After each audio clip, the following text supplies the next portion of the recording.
Dans l'acte 1, nous avons montré que le racisme n'est pas une dérive accidentelle, mais une construction historique devenue institution.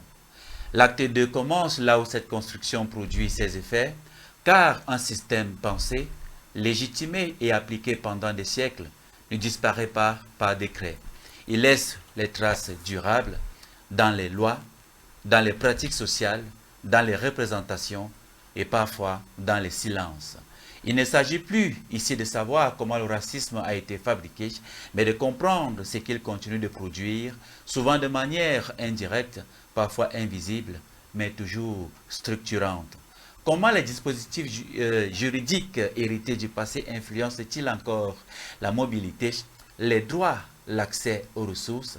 Comment les frontières, les politiques migratoires, les hiérarchies implicites entre vies humaines s'inscrivent-elles dans une continuité historique? Et comment les sciences aujourd'hui peuvent-elles aider à distinguer ce qui relève de l'héritage structurel de ce qui relève de choix politiques contemporains? Cet acte 2 n'est ni un réquisitoire, encore moins une plainte. C'est un travail de lucidité, car on ne transforme pas ce que l'on refuse de nommer et on ne répare pas ce que l'on ne comprend pas. Nous allons donc examiner les effets, les continuités et les responsabilités, non pour figer le passé, mais pour éclairer le présent. Bienvenue dans Kamita, Racisme, acte 2. Madame, Monsieur, chers téléspectateurs, prenons une respiration du côté de la régie et je vous retrouve juste derrière pour introduire ceux des invités qui sont déjà présents sur le plateau. A tout de suite.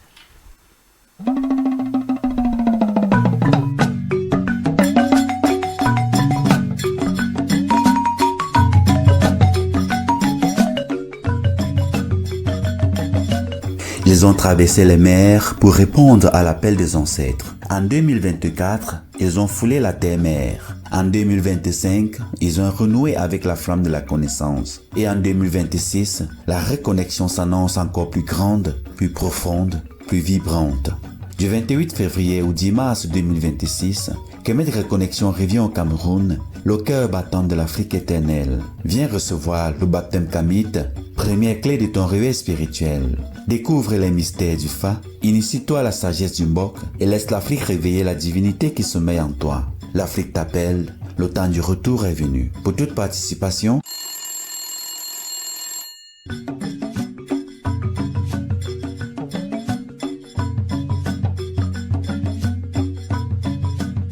Kemet Reconnexion 2026, le rendez-vous du retour sacré. Kemet Télévision éveille la conscience, éclaire la voie et reconnecte les âmes du monde à la source originelle.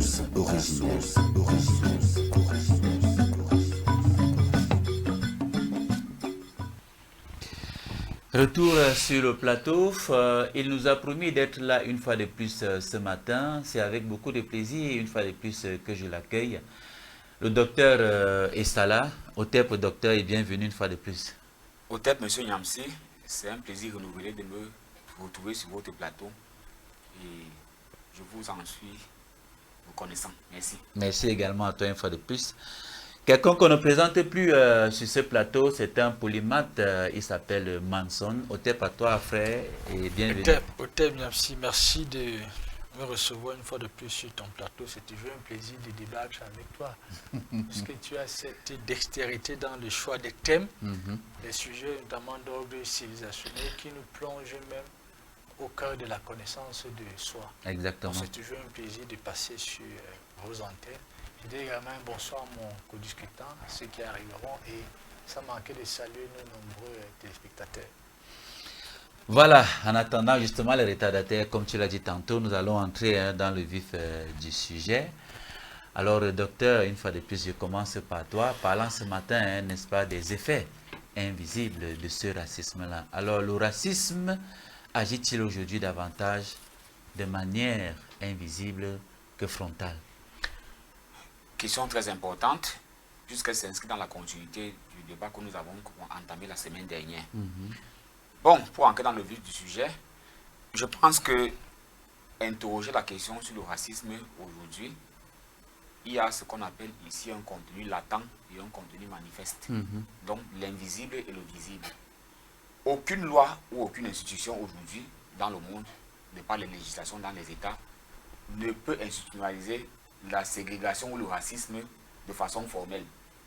Mais, de façon insidieuse, ce sont des pratiques qui sont ancrées, pourrait-on le dire de façon culturelle, de façon permanente dans certaines pratiques. Je vais prendre certains exemples. Vous voyez nos frères, puisque nous les Noirs, nous avons la passion pour l'Occident, nous avons la passion, nous avons une fascination pour l'Europe, pour l'Européen. Regardez le type de métier que font nos frères lorsqu'ils s'en vont en Occident. Laver les grands-mères, travailler dans les restaurants, laver les assiettes, ce sont des métiers qui font partie de la basse échelle. Et parfois ayant un soubassement intellectuel. Hein? Tout à fait, tout à fait.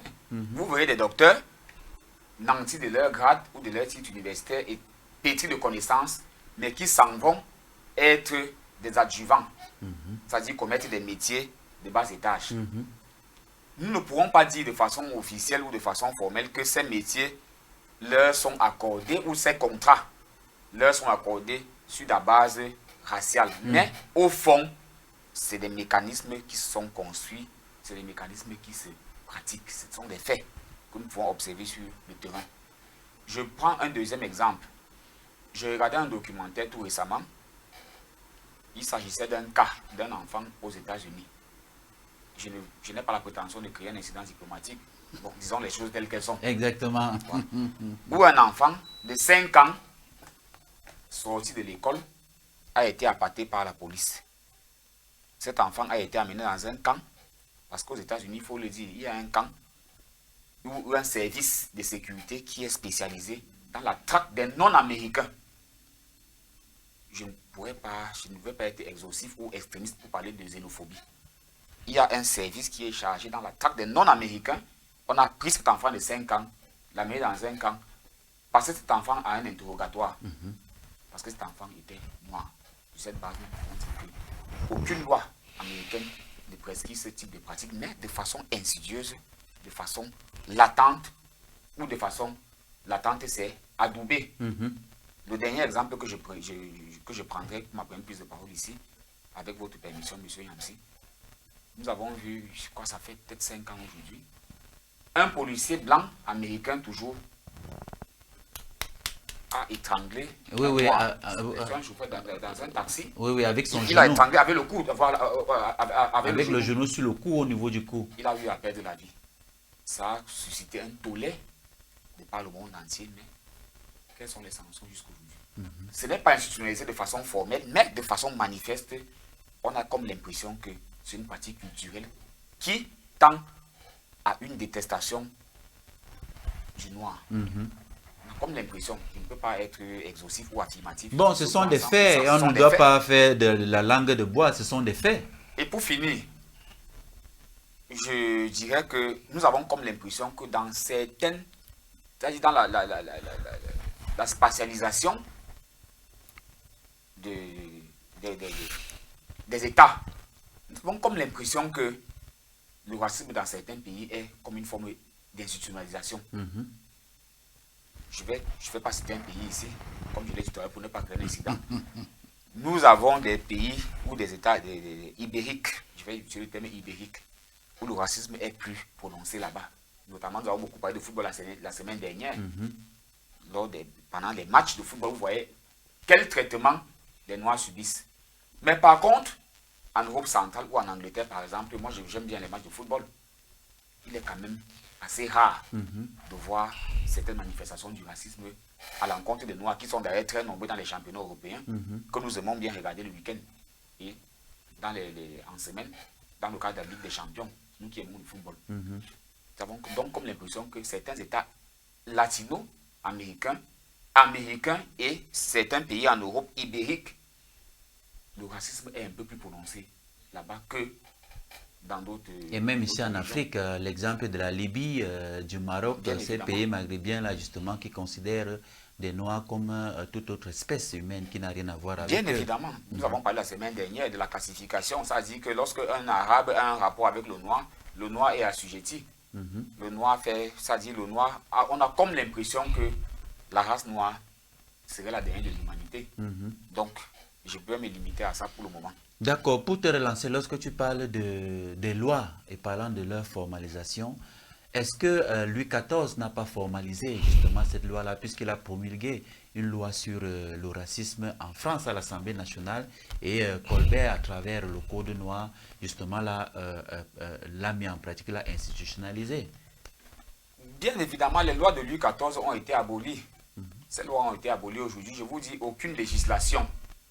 Dans aucun pays au monde, on ne peut avoir des textes ou des lois. D'accord, tu parles d'aujourd'hui. Nous sommes dans le monde contemporain. D'accord. Ça a été par le passé. Et aujourd'hui, parce qu'il y a eu ce qu'on appelle les droits de l'homme qui sont arrivés, l'ONU est arrivée parce qu'on disait, bon, il faut redonner à l'homme sa dignité et consort. Mais de façon insidieuse, c'est pratiqué, mais de façon officielle, Ce n'est pas. c'est proscrit. C'est-à-dire, vous ne pouvez pas être confronté à une situation, vous êtes un raciste, vous avez posé un acte racial, vous serez sanctionné. Parce que les lois abolissent ça, mais de façon insidieuse, les gens le pratiquent, on le vit tous les jours.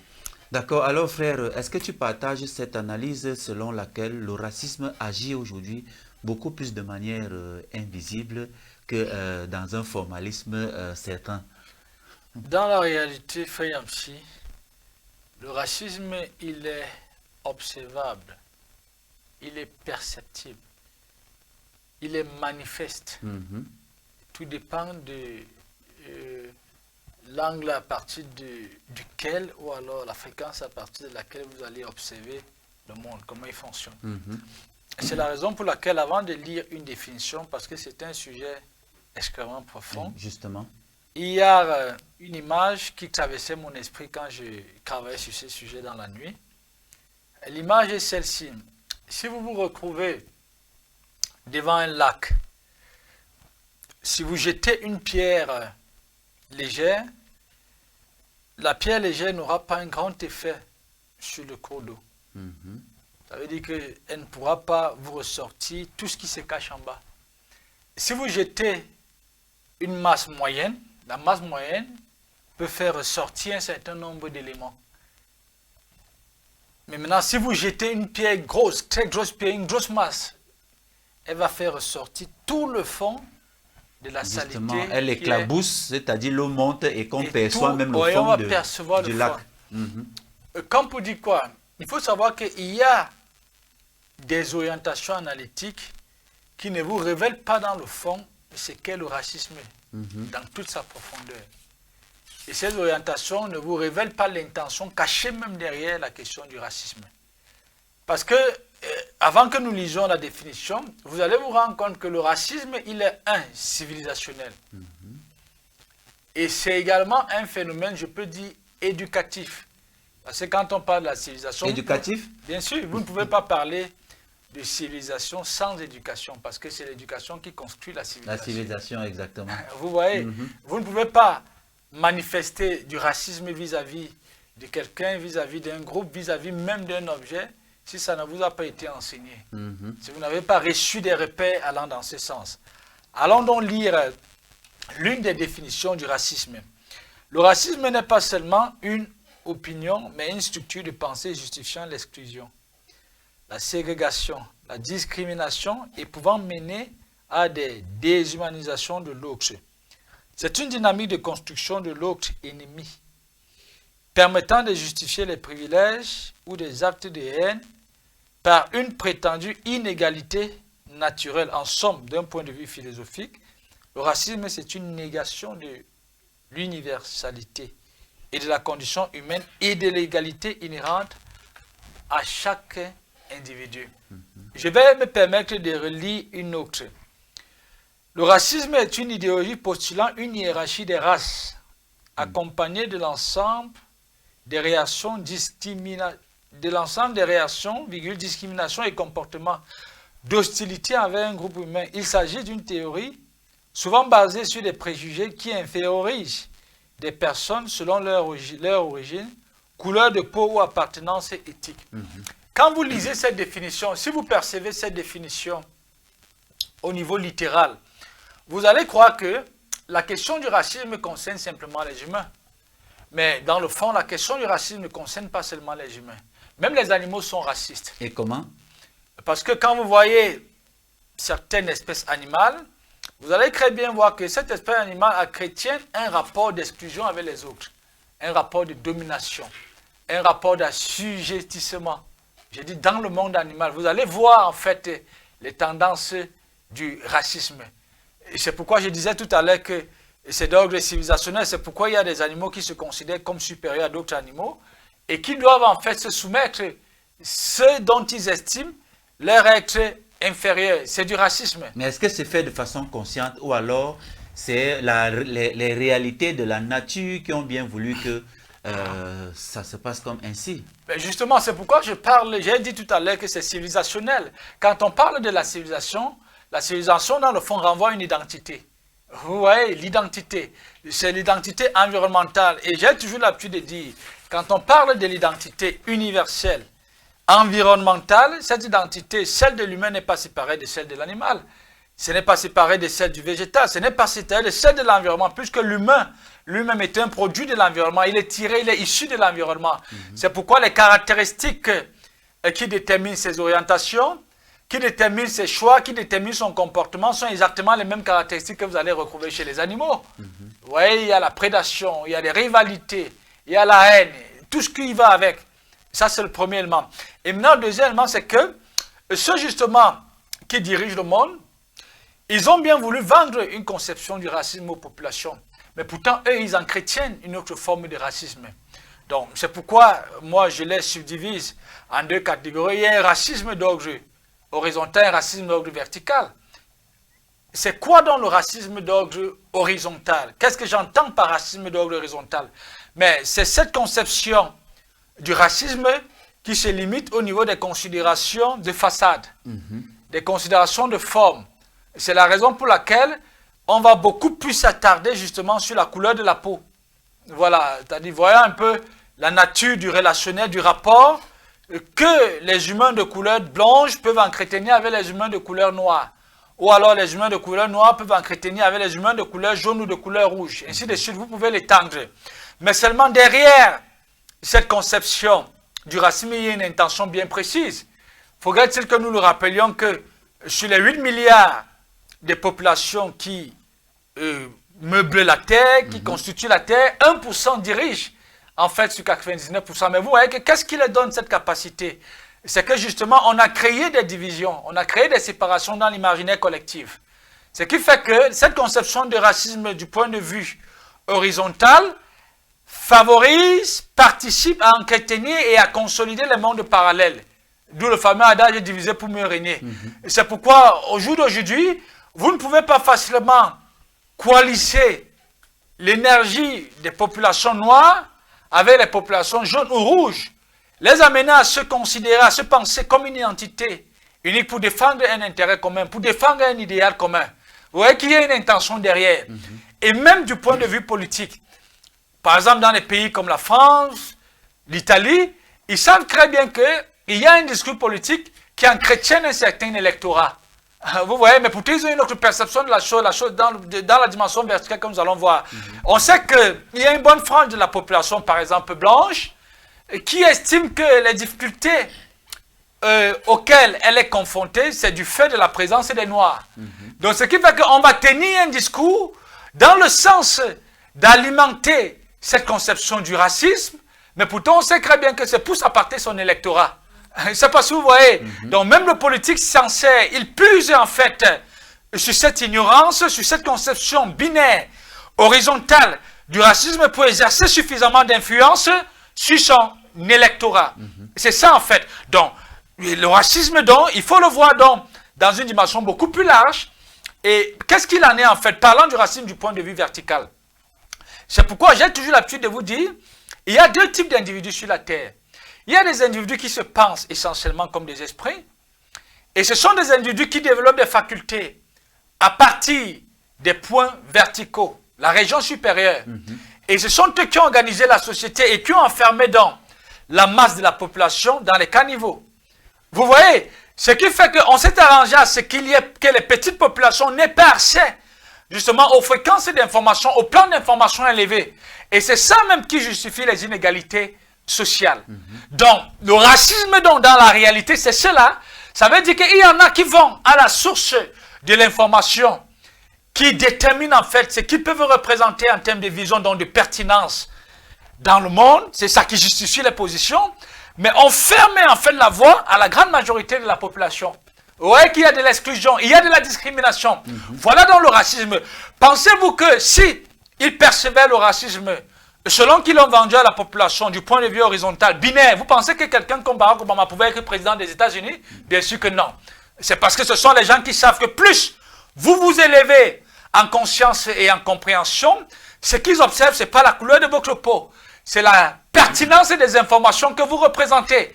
Et c'est cette pertinence qui détermine la position que vous pouvez occuper au sein de la pyramide sociale.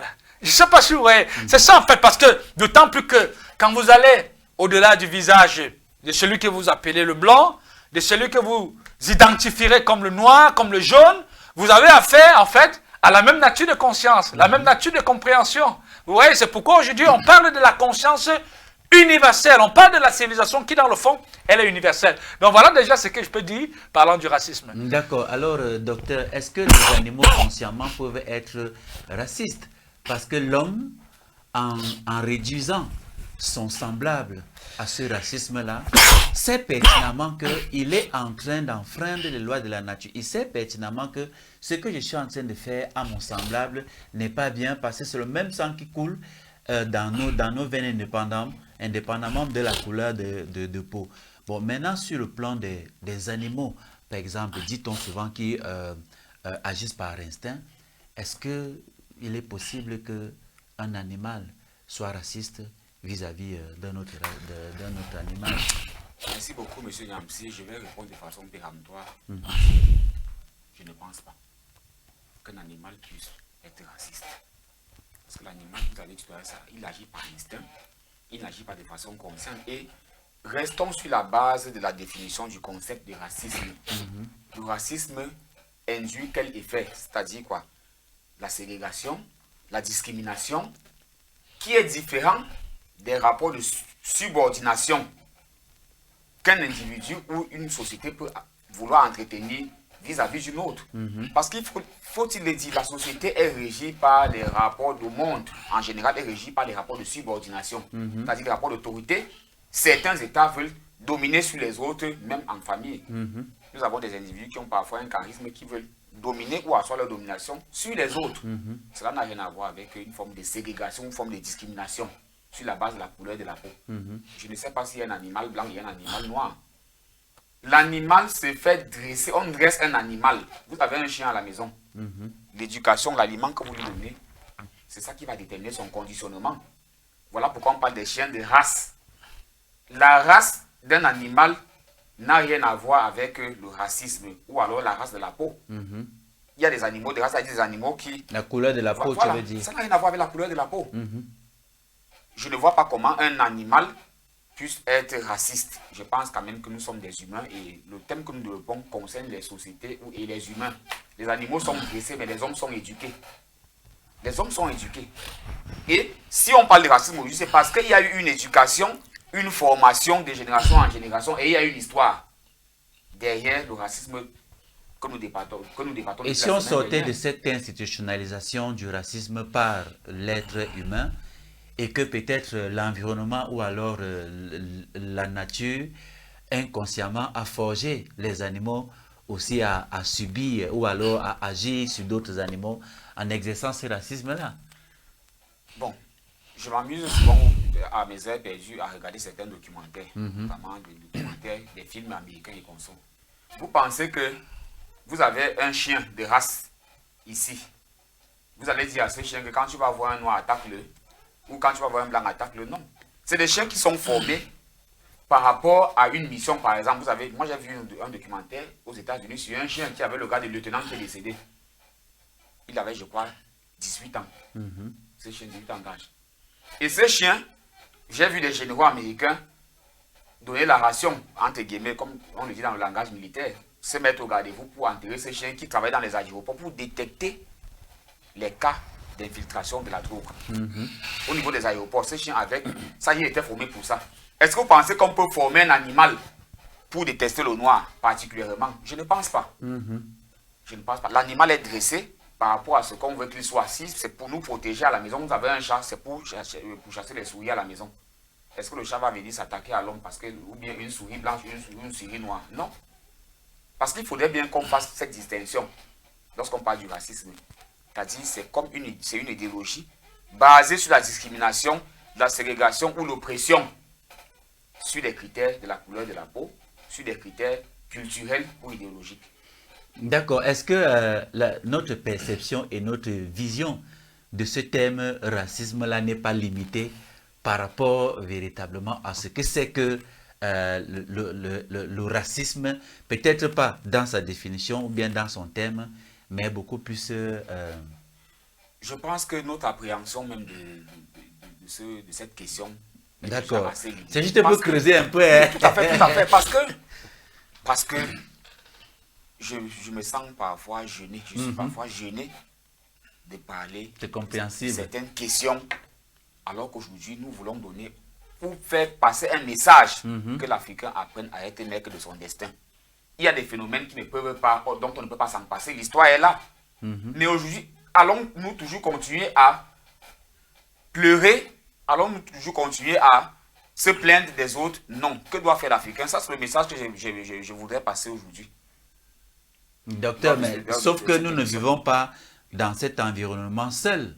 Nous vivons également avec ces animaux-là, nous vivons également avec les plantes et autres. Et à certains moments, nous voyons un comportement qui n'est pas toujours rationnel selon nous. De certains animaux-là, ça peut aussi questionner. Je ne suis pas en train de justifier ou alors de confirmer que les animaux sont racistes, mais c'est juste pour creuser davantage et peut-être sortir de la perception et de la vision que nous, êtres humains, avons de ce thème racisme-là. Moi, en tant que sociologue, je ne saurais répondre à cette question parce que je ne vois pas comment une plante ou un objet peut raisonner et c'est-à-dire peut être raciste, puisque nous parlons du racisme. Comment un objet, une plante ou un animal peut développer des comportements racistes? Moi, je ne vois pas la relation. Le racisme, c'est les humains qui le pratiquent. L'animal n'est qu'à l'image de son dressage. Tel que j'ai laissé mon animal, c'est comme ça qu'il va se comporter envers moi. On a un célèbre adage africain qui souvent que c'est le serpent que tu élèves qui va finir par te mordre. Simplement, mais je ne vois pas comment le serpent va choisir la peau blanche, la peau jaune ou la peau noire pour s'attaquer à elle. D'accord, tu voulais revenir... Oui, vous savez, frère Yamchi, les mots, j'ai l'habitude de vous le dire, ce sont des portes qui nous introduisent dans des univers très très denses, très très larges. Et le contenu que vous avez d'un mot détermine votre niveau de compréhension et même le rôle que vous allez jouer dans la société. Or, on est dans un monde, dans une société qui s'est arrangée à donner un contenu très très limité des mots aux populations. Parce que l'objectif ici étant de faire de ces populations des simples ressources, des robots, simples ressources et d'exploitation. C'est la raison pour laquelle... Et surtout parlant de la langue française, hein, parce que dans nos langues, il y a des mots qui disent plusieurs choses à la fois. Voilà, autrefois c'était même un peu plus profond justement. Et c'est ça en fait. Et le deuxième élément est ceci que, quand on parle par exemple du graissage, c'est quoi le graissage? Le graissage, c'est qu'on vous soumet à la conformité de certaines normes, de certaines règles, à partir de relatifs à un objectif que l'on veut atteindre. Quand vous graissez un animal, ce n'est pas pour l'animal, c'est pour vos objectifs, c'est pour le soumettre à votre service. Et quand on parle de l'éducation au sens pur de son terme fait de vous un être intelligent, un être autonome. N'est-ce pas? Ça veut dire un être qui ne confond pas le racisme avec ce qu'il n'est pas, qui ne confond pas la richesse, l'intelligence avec ce qu'elle n'est pas. Ça fait de vous un être autonome. Vous n'êtes pas une programmation sociale occidentale. Ce qui fait que quand vous allez dans le fond, ce qui apparaît aujourd'hui comme l'éducation, c'est un graissage. On a graissé les populations de la Terre. Il est vrai, ce sont des réalités. Pour un objectif mais bien sûr, pour un objectif. C'est pourquoi on qualifie, on identifie des populations comme des consommateurs. On a graissé les populations, on a conditionné les populations à jouer le simple rôle de consommateur. Donc c'est la ressource d'exploitation qui fait tourner le système économique. Donc derrière, il n'y a pas d'intelligence. C'est pourquoi on peut avoir une institution comme l'ONU qu'il y a des Exactement. lois et Vous avez que tous parlé les des pays institutions, mais membres bien sûr, doivent être la loi, le s'arrimer. rôle de la loi, c'est quoi? Déjà, c'est de façonner votre imaginaire, c'est de vous glisser, n'est-ce pas, afin d'avoir le contrôle sur vous. C'est ça, en fait, le rôle de la loi. Même si ces lois-là ne cadrent pas avec la réalité de la absolument chose. pas. La loi est nature. faite pour protéger l'intérêt de l'État, pas forcément l'intérêt des populations. D'accord. Mais pour créer de l'assentiment, pour faire adhérer ces populations aux lois qu'on vote, on fait croire à ces populations que les lois sont là pour les protéger. Mais pourtant, l'intention véritable, c'est totalement le contraire. Vous comprenez, c'est ça la réalité du monde. Dommage que ce sont les choses que l'on ne perçoit pas, on a du mal à l'admettre, parce que ça fait mal. C'est ça. Et il est reconnu, même du point de vue biologique, que l'être humain, c'est un animal. Bien entendu. C'est un animal. L'humain, c'est un animal. Il est issu de l'environnement. Ça veut dire que les caractéristiques qui constituent sa personnalité sont exactement ce que vous retrouvez dans le monde animal et dans le monde végétal. Vous voyez? La reproduction. J'ai dit les mêmes caractéristiques, haine, rivalité, ségrégation. Donc, vous retrouvez ça chez les animaux, même chez les végétaux, quand vous avez un regard fin. C'est ça. La société, elle est hiérarchisée. L'environnement est hiérarchisé. C'est pourquoi, même dans la forêt, les arbres ne dégagent pas la même vibration. Les maisons même, les voitures ne dégagent pas la même force énergétique, y compris les humains. Et l'expérience a démontré que quand vous observez la société, plus votre vibration est élevée, je parle là de la société, rien à voir avec l'intelligence par définition. Vous avez tendance, et c'est d'ailleurs une réalité, à vous servir des autres pour vous positionner. C'est pourquoi la société, c'est un gros vampire. C'est le vampirisme qui alimente le système du fonctionnement social, le vampirisme. Et c'est pourquoi il faut qu'on dresse 99% des populations. On les fait croire que vous êtes des intelligences, mais dans le fond, cette population qu'on a dressée représente l'énergie sur laquelle les 1% vont puiser pour consolider en fait leur position dans le monde. C'est ça, en fait, le racisme. C'est pourquoi ce sont des questions extrêmement profondes. Les mots que nous utilisons aujourd'hui, qui les pensent dans la société contemporaine, et même bien avant, qui les crée, qui les structure, oriente, qui les définit. Qui les oriente, qui les définit. Ce sont des académiciens. Mais ce sont eux qui décident de donner le contenu qu'ils veulent du mot. Le sens. Le sens, c'est ce que j'entends, la forme, par contenu. Mais pourtant, pour des raisons de contrôle, pour entretenir des inégalités, ils fonctionnent à partir d'un contenu beaucoup plus large, beaucoup plus vaste. Mais on ne va jamais vous le révéler. Et si vous ne vous éveillez pas et que vous ne pénétrez pas des fréquences d'information avancées, vous allez être une cymbale qui résonne. Je dis une simple cymbale, sans savoir que vous faites même le jeu, vous participez à entretenir un système qui a été pensé et structuré pour servir les avantages d'une minorité. C'est ça, en fait, le racisme. J'ai écouté, il n'y a pas très longtemps, une pédagogue d'envergure canadienne qui disait ceci que il y a deux types d'éducation dans le monde. Il y a une éducation qui conduit à la servitude et il y a une autre qui conduit au savoir réel. Vous pensez que... Mais bien sûr, elle a dit clairement comme ça, publiquement elle a déclaré. Vous comprenez? Vous pensez que qu'est-ce qui est à la base des inégalités sociales? Mais c'est le type, la qualité d'éducation auquel on soumet la grande majorité, qui n'a rien à voir avec l'éducation au sens réel, dont l'initiation auquel on soumet la minorité, dont la classe élitiste. Et quand je parle d'élite, on n'est pas élite parce qu'on a beaucoup d'argent. On n'est pas élite parce qu'on occupe forcément une fonction régalienne. On n'est pas élite parce qu'on a forcément un parcours académique, entre guillemets, élogieux. L'élite, ce sont des personnes qui se pensent à partir de la dimension intérieure, la dimension spirituelle, et qui savent très bien qu'ils ont la capacité, par la proximité qu'ils ont développée avec l'œil, d'exercer une influence significative. Et d'apporter quelque chose à la fraternité. À la fraternité. J'ai fini par comprendre quelque chose ces derniers jours. Je partageais quelque part avec des amis, et je leur disais quelque chose de tellement pertinent et important, c'est que quand vous observez les grandes figures occidentales, la poignée d'élite occidentale, quand vous observez la pertinence qui les caractérise, et ils sont tellement habiles, si bien que ce qu'ils mettent généralement en avant, c'est leur parcours académique, pour tromper, pour orienter vers une fausse cible. Mais ils sont très conscients que ce qui fait leur force et leur puissance, c'est leur dimension spirituelle. Vous voyez, on cache cette dimension spirituelle. C'est pourquoi quand vous écoutez certaines personnes dont je préfère taire le nom, il va se présenter comme un diplomate, il va se présenter comme un avocat, mais quand vous écoutez la vibration qu'il dégage dans la vision, perception, compréhension qu'il a du monde, vous comprenez que au-delà du parcours académique, il y a des constructions spirituelles très très puissantes, très très fortes. Mais on ne peut pas révéler ça au public.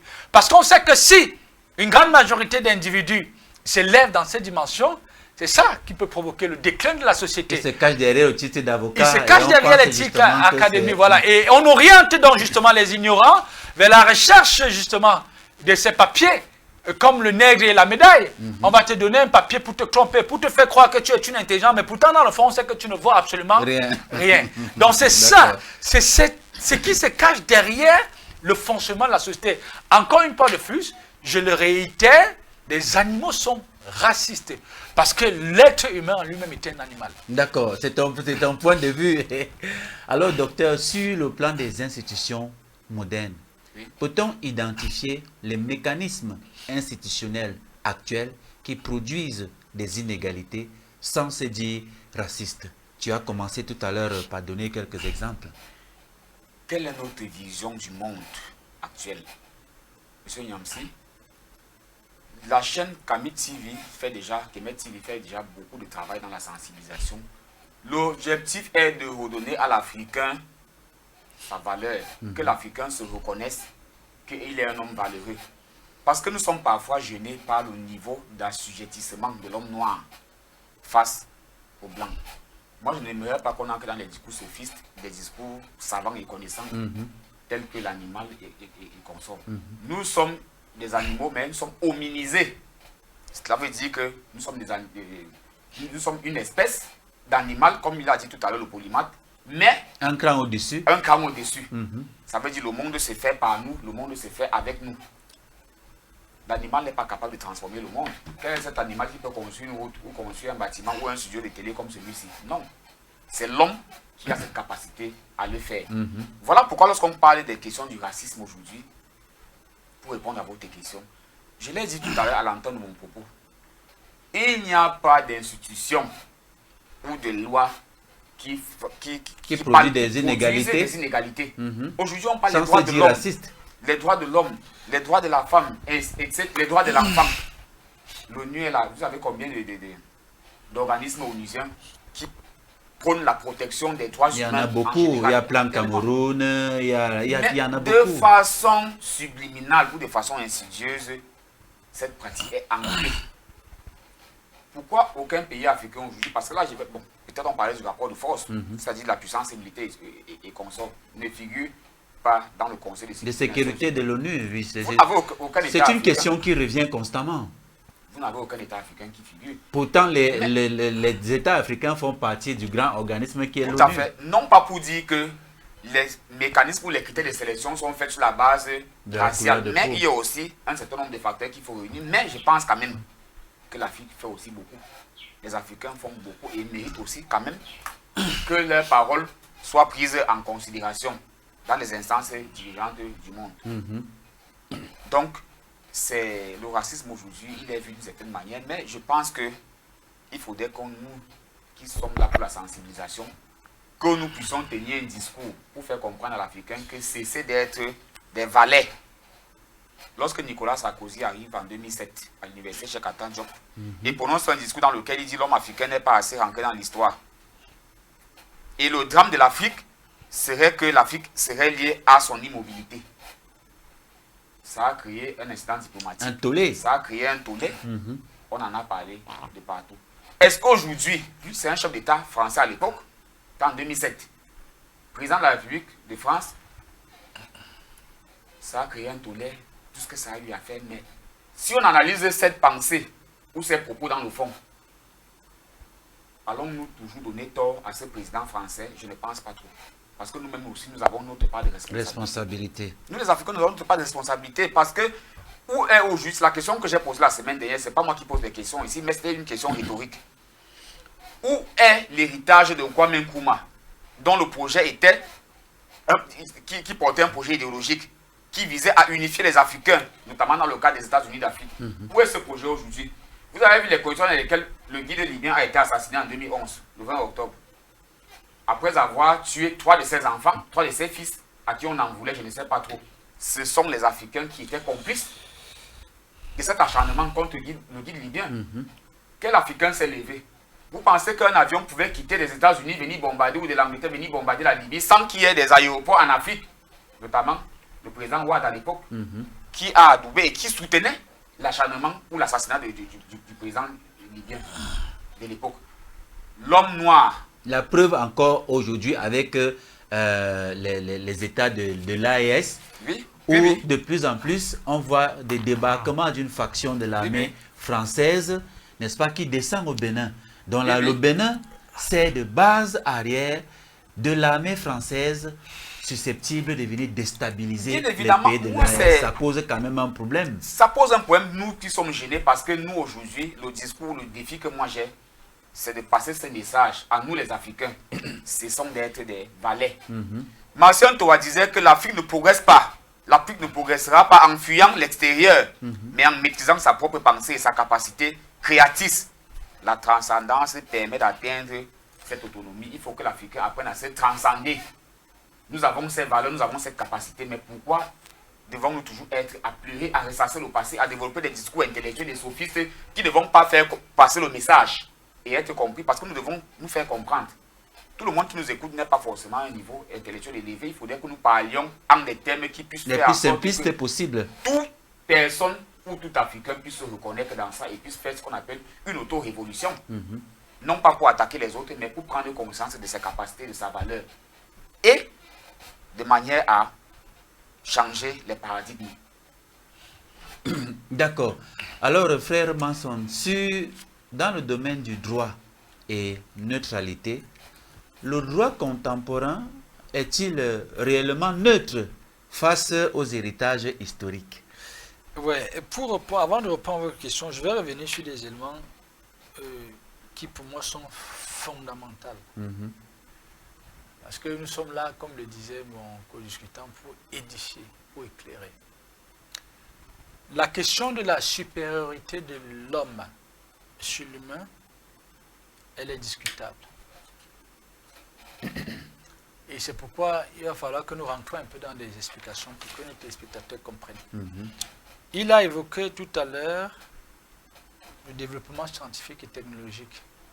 On peut dire qui est impulsé par l'homme.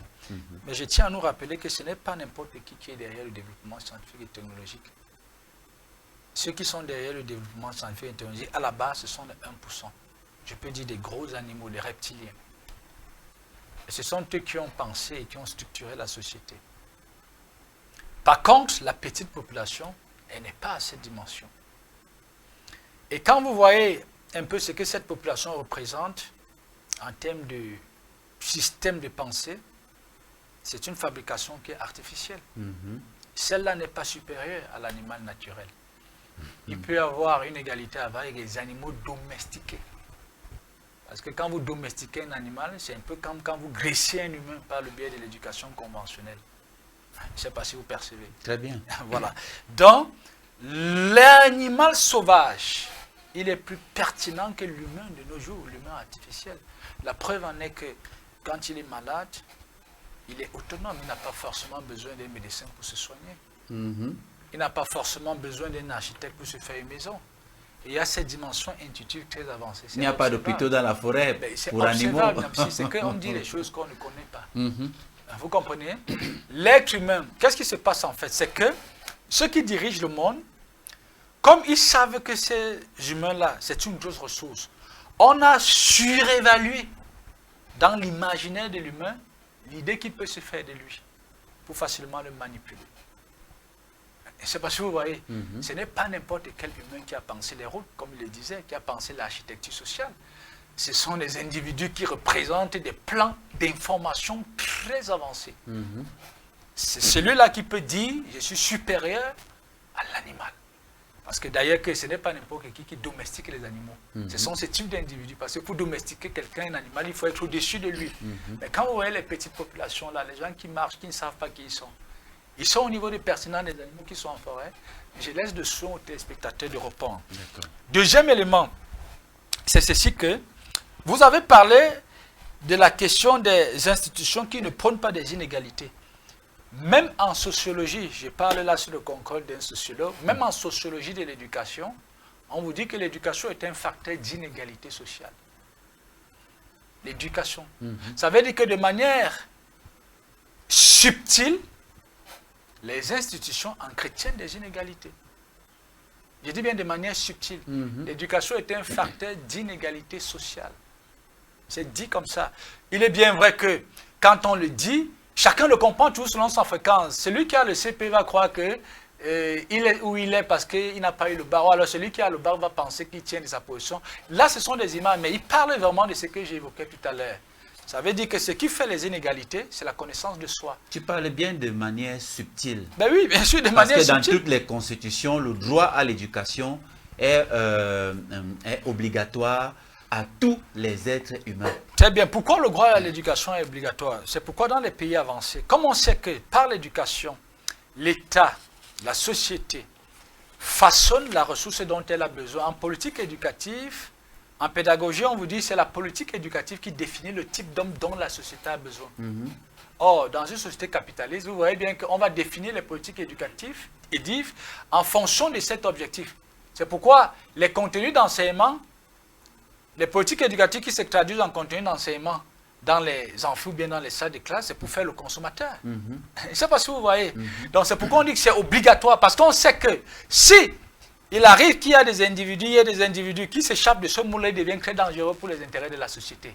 Parce que pour que la société communique avec vous, pour que la société vous mette en mouvement quotidiennement, afin que vous travaillez à remplir le compte de ceux qui l'ont pensé, qui peuvent se coucher à la maison, il va falloir qu'elle vous éduque. C'est pourquoi dans des pays avancés, on ne badine pas avec l'éducation, parce qu'on sait que c'est l'âme, c'est l'atelier dans lequel on construit la République. Et cette République qui, dans le fond, profite à une minorité, à une poignée d'individus. Et c'est pourquoi l'éducation est obligatoire. Vous allez bien voir que l'État, dans des pays aujourd'hui comme la France, s'arrange à arracher très vite l'enfant dans les mains des parents. Parce qu'on se dit que si ce parent n'est pas en phase avec les visées étatiques, il peut arriver qu'il construise une base de compréhension dans l'enfant qui s'oppose en fait aux visées de l'État. Exactement. Et c'est pourquoi l'État frappe très dur quand il arrive que vous n'envoyez pas les enfants à l'école. On peut même vous les arracher. Mais vous pensez qu'on le fait parce qu'on vous aime beaucoup, parce que vous êtes naïf en fait. L'éducation, c'est l'arme redoutable sur laquelle s'appuient ceux qui dirigent le monde pour façonner la ressource d'exploitation qu'est la population. Mais seulement, pour créer du consentement, on va faire croire à cette population que par le biais de l'éducation, on vous rend intelligent, on vous rend autonome. Vous voyez, tu te penses comme un consommateur, tu sais que par ton parcours académique, tu peux te positionner dans la société pour faire quoi? Pour consommer. Consommer essentiellement ce que les autres produisent. Je consomme donc je suis. Voilà l'intention qui se cache derrière. Donc vous allez donc comprendre plus loin que les institutions, de manière aussi subtile, entretiennent des inégalités. Mais on ne peut pas le faire ouvertement. Pourquoi?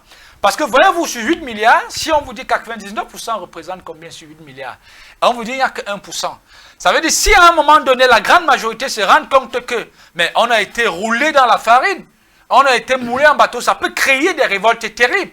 Et ça peut provoquer l'effondrement de l'ordre social. C'est pourquoi il faut entretenir la léthargie. Il faut entretenir l'ignorance. Il ne faut pas révéler les intentions réelles, justement, de tous les mécanismes qui sont développés pour garder les pigeons dans la cage.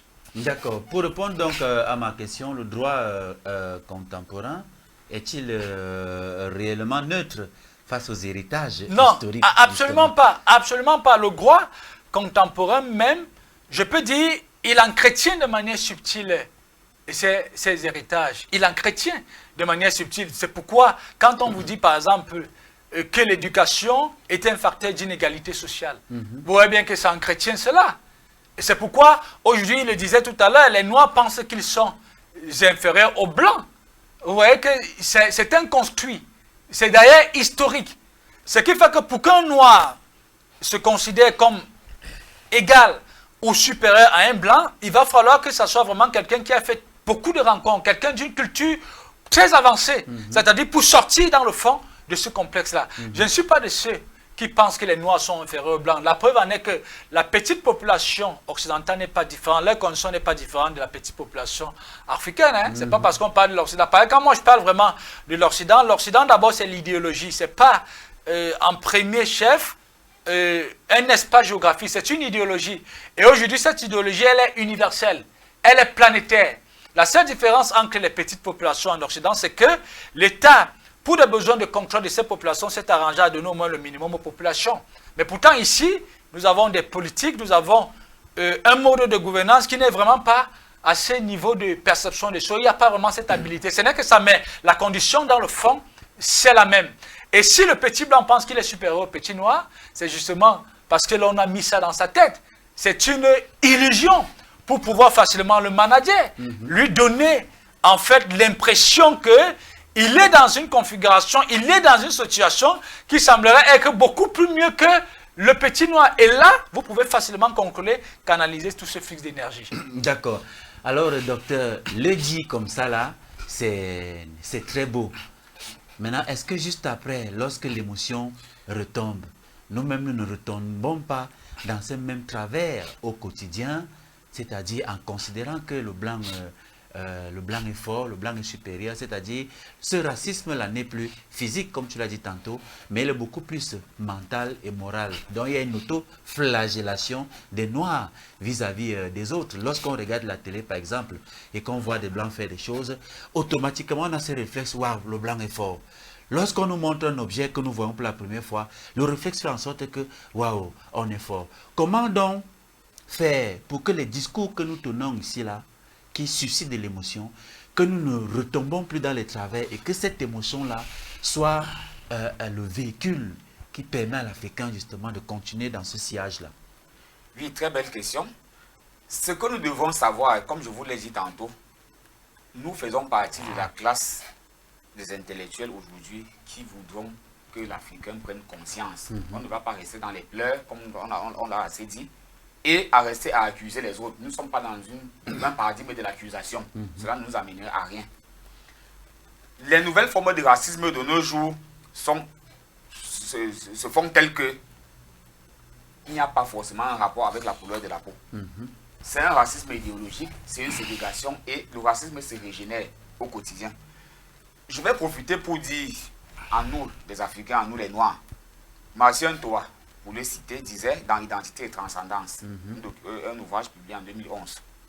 Il disait que l'humain n'est pas défini par des catégories figées, mais par sa capacité à penser, à créer et à dialoguer avec le monde. Comme il le disait tantôt tout à l'heure. Bien évidemment, moi je vois le monde comme un rapport de force et un contact avec les opportunités. Parce que dans le monde aujourd'hui, pour se faire respecter, il faut opposer un rapport de force. Et je vais profiter pour dire à nous les Africains et à nous les Noirs, je vais prendre l'appel lancé par Karl Marx lorsqu'il disait « Prolétaires du monde, réunissons-nous » en disant ceci pour le paraphraser « Africains du monde, réunissons-nous ou unissons-nous » et étant unis, nous serons forts et nous serons solides. Je me questionne, où est passé l'héritage de Kwame Nkrumah, qui avait ce vaste projet des États-Unis d'Afrique pour réunir l'Afrique et que l'Afrique soit forte à l'image des États-Unis d'Amérique. Où aujourd'hui est passé cet héritage? On ne voit rien. Rien totalement. Que font les Africains aujourd'hui? On a dit, bon, il faut d'abord qu'on se réunisse en sous-région. CEMAC, CEDEAO, CEAC, etc. Parce qu'on disait, bon, il faut d'abord commencer par des regroupements sous-régionaux avant maintenant de penser à un regroupement régional ou continental. À quoi ressemble la CEDEAO aujourd'hui? Vous voyez, maintenant, il y a maintenant l'AES qui a été créée. Donc maintenant, on se divise, et on va toujours accuser les autres que non. Il y a une formule qui dit, c'est le blanc qui a dit diviser pour mieux régner. Et on accepte ça et on se complète dans ça. Non. Il faudrait que l'Africain puisse faire cette révolte intellectuelle et que l'Africain puisse s'armer. Les armes sont à la fois des armes intellectuelles et des armes conventionnelles. Parce que dans le monde, il faut le dire, ce n'est pas un incident que je veux créer ici, encore moins, je peux dire quoi, une infraction. En disant que Africains du monde, armons-nous. Les armes sont à la fois des armes intellectuelles, des armes spirituelles et des armes conventionnelles. Docteur, je vais aller plus loin. est-ce que, in fine, l'être humain a-t-il besoin de ce rapport de force? Pourquoi avons-nous besoin de ces armes-là pour montrer nos muscles et se faire respecter lorsqu'on perçoit l'univers avec une autre compréhension? Est-ce qu'on a besoin, l'être humain a besoin de montrer les muscles? Il a besoin de ce rapport de force-là pour se faire respecter? Est-ce que si on renversait les rôles et que la volonté de puissance était du côté de l'Afrique, avec toutes ces armes-là, l'Afrique dans sa nature intrinsèque tournerait le canon pour menacer son semblable qui est de l'autre côté? Il ne s'agit pas de menacer. C'est-à-dire pour ne pas rester sur les institutions créées par des hommes qui forcément, comme je le disais tantôt, n'ont pas le droit de citer, et qu'en fine, l'homme n'a même pas besoin de ça. Mais l'homme a besoin d'une ascendance verticale pour qu'on ne vive pas ce rapport de force-là qui rend l'homme, c'est-à-dire à une nature animale. C'est un homme d'État qui disait, je ne sais pas trop, je ne me souviens plus de son nom, il disait, dans les relations internationales, il n'y a pas d'amis, mais il n'y a que des intérêts. Général de Gaulle. Général de Gaulle, voilà, merci. Vous pensez que le rapport avec l'altérité c'est fait par intérêt et c'est par rapport de subordination et des rapports d'autorité. Le monde d'aujourd'hui tel que nous le vivons, on ne peut pas, nous nous mentons pas. Si vous voulez vous faire respecter, il faudrait que vous ayez quelque chose qui puisse faire en sorte qu'on vous respecte. Lorsque je dis africain du monde, pour paraphraser Karl Marx, amons-nous. Les armes sont à la fois intellectuelles et les armes conventionnelles. Vous voyez un pays comme la Corée du Nord, aujourd'hui, qui vient en autarcie. Vous pensez que facilement, un pays peut pouvoir menacer la Corée du Nord comme... Ou alors les rapports que les États ont avec la Corée du Nord sont les mêmes qui peuvent entretenir avec un pays comme le Cameroun ou bien le Gabon ou le Tchad ou la Centrafrique. Non. Parce que là-bas, il y a un rapport de force militaire, un rapport de force économique et une idéologie assise, bien assise. Parce que je vois des documentaires. En Corée du Nord, on enseigne aux enfants. Parce qu'apparemment, on les enseigne que les Américains sont vos ennemis. Je voyais des documentaires, j'ai vu un documentaire sur Canal+, dans une chaîne, où on enseigne aux enfants de bas âge en Corée du Nord que les Américains sont vos ennemis. On les fait des documentaires, on les fait asseoir dans une salle. On montre des chiens américains qui partent manger des Nord-Coréens dans l'histoire. On développe en eux de façon inconsciente, c'est-à-dire dans l'inconscient, à la base, que les Américains sont vos ennemis. Et lorsque vous allez grandir, sachez que vos premiers ennemis sur cette terre, ce sont les Américains. Ils grandissent avec cette conscience et ça leur donne une certaine identité. Quelle est donc l'identité des Africains? Les Africains s'identifient à quoi? Nous les Noirs. Il faudrait que nous puissions trouver des repères. Et il y a assez d'intellectuels qui ont parlé sur ce phénomène pour sensibiliser l'Afrique et le travail continue d'ailleurs. Mais il faut que ce travail soit permanent et que pour une fois, ou une fois pour toutes, que les Africains puissent intégrer cela. Comme je vous l'ai dit, M. Yamti, pour remettre la parole, je n'ai pas la prétention à venir ici pour développer des discours sophistes ou intellectuels, mais il faut dire à l'Africain les choses telles qu'elles sont pour que nous puissions changer de paradigme et que nous puissions aborder le monde et l'humanité de manière à nous faire respecter. Encore que cette émission est une émission pédagogique. Alors frère, cette domination-là, c'est-à-dire cette subordination, est-ce que ce n'est pas en réalité un échec de l'être humain? Est-ce le dessein de Dieu, selon comment on le considère, pour ce monde-ci, que ces hommes-là se retrouvent en rivalité aujourd'hui? Est-ce que l'homme ne pourrait pas vivre mieux que ça sur cette terre-ci? Avant de répondre à vos questions extrêmement pertinentes, je voudrais revenir sur des éléments qui me paraissent importants. Je ne suis pas un partisan de l'immobilisme victimaire. D'ailleurs que j'ai fait une citation là-dessus. L'immobilisme victimaire, c'est un aveu d'impuissance. Mais seulement, je sais une chose, quand on est confronté à une problématique, une situation, si vous ne posez pas le bon diagnostic, vous n'aurez pas la bonne thérapie. Exactement. C'est impossible. Et c'est la raison pour laquelle vous devez faire d'abord les états des lieux, et après l'état des lieux, vous vous projetez. Et là, vous n'êtes pas dans l'immobilisme victimaire. Aujourd'hui, si vous percevez la question du racisme dans toute sa profondeur, dans toute sa largeur, selon que j'ai essayé de vous le présenter, vous allez vous rendre compte que quand on dit un nègre, au jour d'aujourd'hui, le nègre ne renvoie plus à la couleur de la peau. Ou bien quand on dit un colon, ça ne renvoie forcément pas à la couleur de la peau. Vous pouvez être un Français blanc, mais vous êtes un nègre, et selon que vous représentez un niveau de conscience binaire. Exactement. Il faut qu'on se comprenne très bien. Vous pouvez donc être un noir, mais vous n'êtes pas un nègre. Nègre, dans la réalité, veut simplement dire niveau de conscience binaire. Ce n'est pas spécifique à l'Africain. Aujourd'hui, les faits nous renseignent à suffit que les populations même des autres régions de la Terre sont plus abruties. N'est-ce pas? Oui, ça c'est une réalité. Donc je dis encore, nègre, un nègre ne peut pas diriger le pays le plus puissant du monde. C'est impossible. Je ne sais pas si vous comprenez. Un nègre ne peut pas diriger le pays le plus puissant du monde. Un nègre ne peut pas diriger les blancs. Faisant référence à Barack Obama, oui, c'est pourquoi il faut sortir. C'est le nègre renvoyé en noir, il ne pourrait pas diriger. Il faut sortir. J'ai toujours l'habitude de le dire ici, j'insiste. Ce qui nous tue, c'est qu'on a été programmé à voir à partir de la forme. Le regard vrai, Niamsi, c'est le regard qui va au-delà de la forme. Si je t'observe à partir de tes membres, je ne te connais pas. Pour te connaître, il faut que je pénètre ta pensée. Le monde que vous voyez là, pour comprendre le monde, il faut pénétrer l'intention qui se cache derrière l'organisation sociale. Ça, c'est un élément. Et maintenant, qu'est-ce qui fait donc la puissance du blanc? Peut-être pour rejoindre mon ami qui est en face.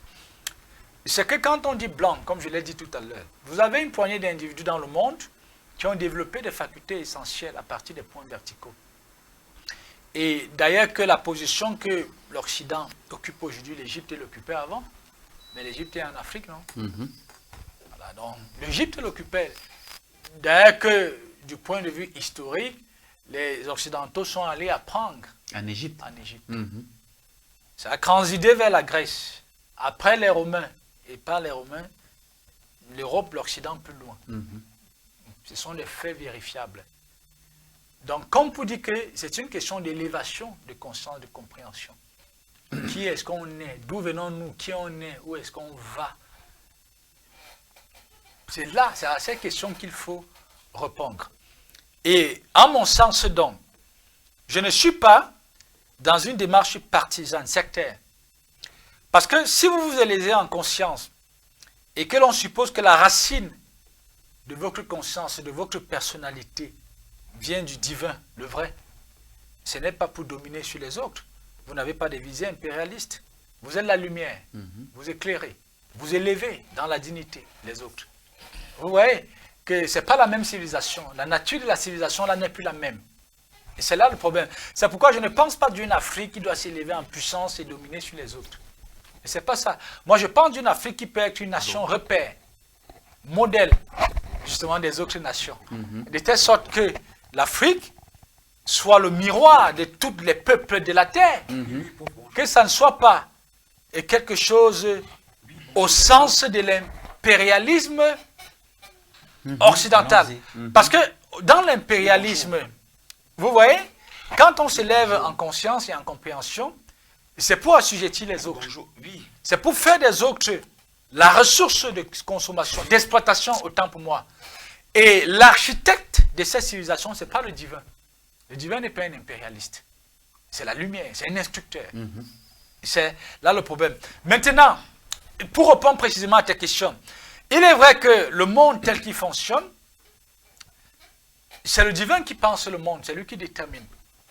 Mais seulement, il faut toujours établir une différence, comme je l'ai dit, entre l'être humain, qui est un produit direct de l'environnement proche, et l'homme qui est issu du principe initial, du divin, au sens pur de son terme.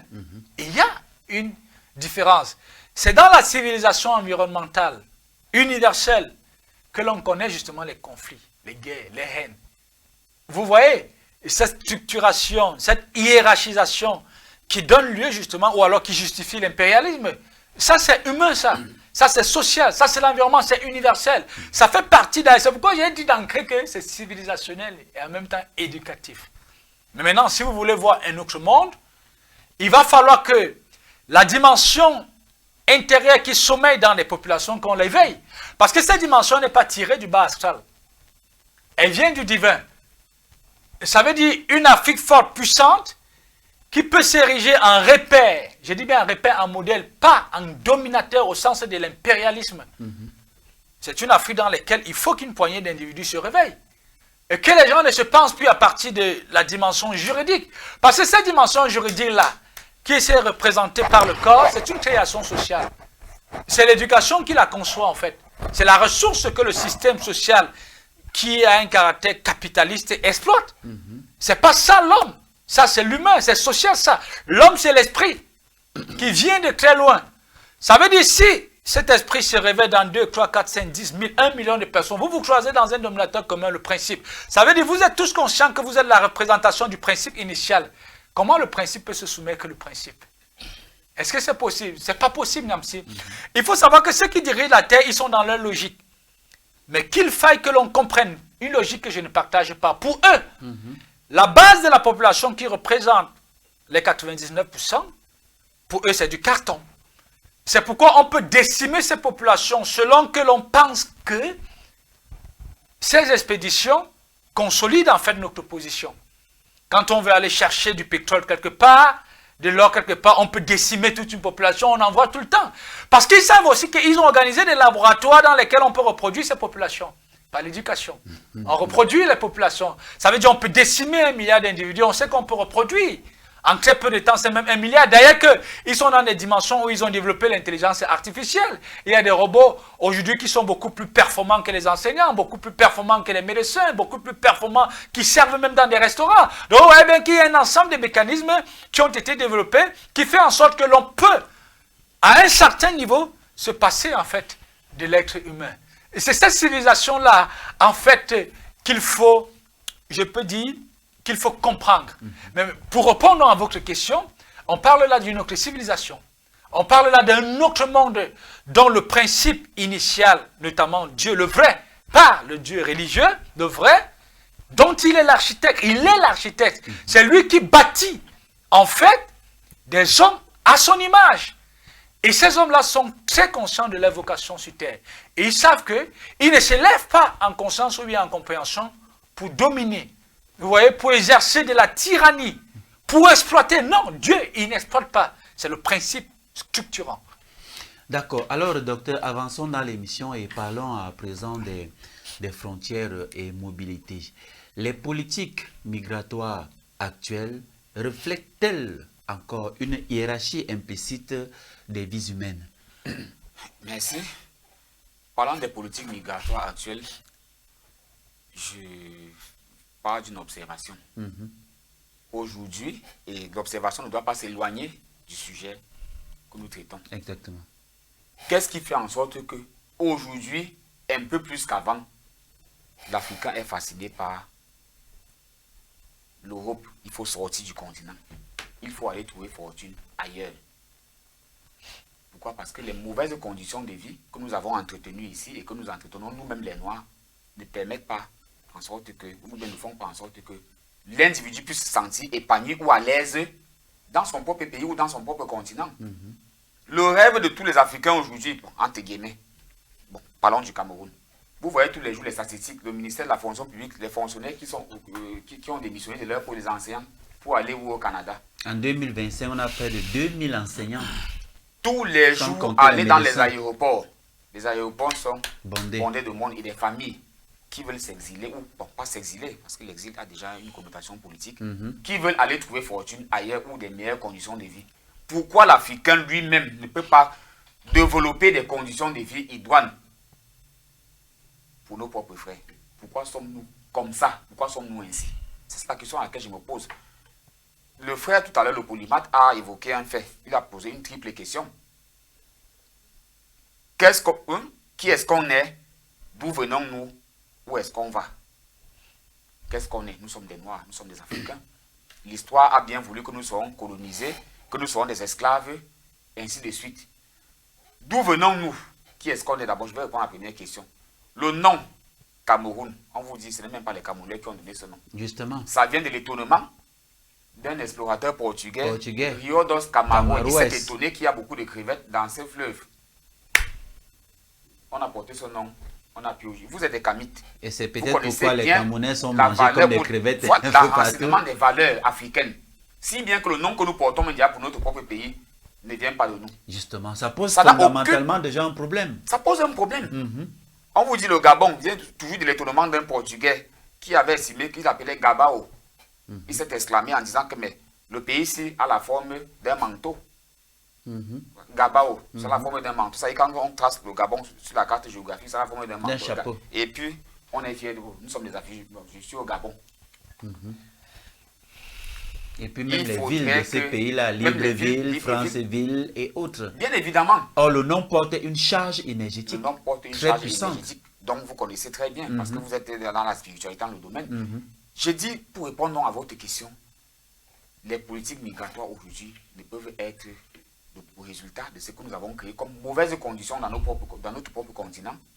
Les gens ont envie de s'exiler et vous pensez que les gens vont vous accueillir comme ça et à plus. Les mentalités que nous partons développer là-bas, vous pensez que les gens vont accepter qu'ils ont déjà eu à construire leur nation, à construire un certain nombre de paradigmes chez eux, et puis vous allez venir avec vos mentalités telles que nous nous connaissons, aller détruire ce qu'ils ont. Non. Déjà que même si j'aime beaucoup parler de la CEMAC, parce que c'est une sous-région vraiment qui déçoit beaucoup. Qui déçoit beaucoup. Si vous quittez ici, vous allez à la frontière pour aller en Guinée équatoriale. Vous allez traverser la frontière aussi facilement. Non, pas du tout. Mais un Guinéen peut facilement venir au Cameroun. Moi, je connais des Camerounais. Moi, je n'ai pas de carte d'identité. Étant Camerounais, ma carte ne sort pas. Mais il y a des Gabonais, des Tchadiens, des Nigérians qui ont la carte du Cameroun. Effectivement. Ça, c'est un fait Pensez vérifié. et nous disons que les rapports ne doivent pas être sur la base de la xénophobie ou sur la base de la haine ou du rejet de l'autre, mais doivent être des rapports équitables. Il faut donner à l'Africain le sentiment nationaliste d'aimer d'abord son propre continent, son propre pays. Mais que faisons-nous? Au prix de la corruption, on est prêt à sacrifier nos propres frères pour faire plaisir à d'autres personnes. Et vous pensez que les gens vont toujours ouvrir leurs frontières pour vous accueillir alors que nos dirigeants partent investir là-bas chez eux, gardent leur argent chez eux et puis vous disent que non, chez nous, on a de mauvaises conditions et ça ne va pas. Nos populations maintenant sont obligées de se... On ne va pas vous accepter. Les politiques migratoires sont ce qu'elles sont aujourd'hui. Elles sont le résultat de ce que nous avons créé comme pauvreté et comme misère dans nos propres États. Il faut dire aux Africains la vérité.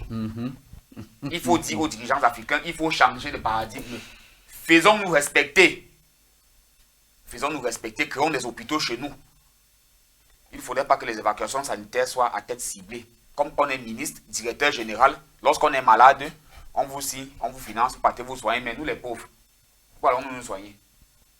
Nous sommes livrés à la mort. Et lorsqu'il n'y a pas de volonté politique, comme c'est le cas dans la quasi-totalité des pays de la CEMAC et ailleurs, que fait donc la population? Est-ce que partir est toujours une solution tout en sachant que ce racisme-là, bien qu'il ne soit plus dans les constitutions, mais subtilement, comme vous l'avez tous les deux dit, on continue de vivre ce racisme-là. On préfère aller vivre dans ces conditions. Tu as tantôt dit tout à l'heure, on n'est parfois pas dépourvu de diplômes, mais une fois qu'on va là-bas, on est obligé parfois d'être dans des restaurants pour laver des plats.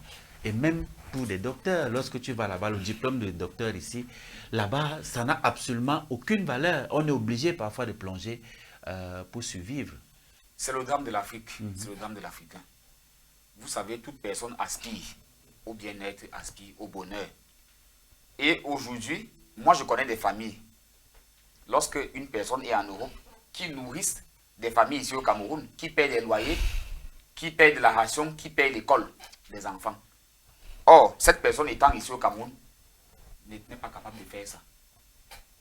Combien payons-nous nos fonctionnaires camerounais?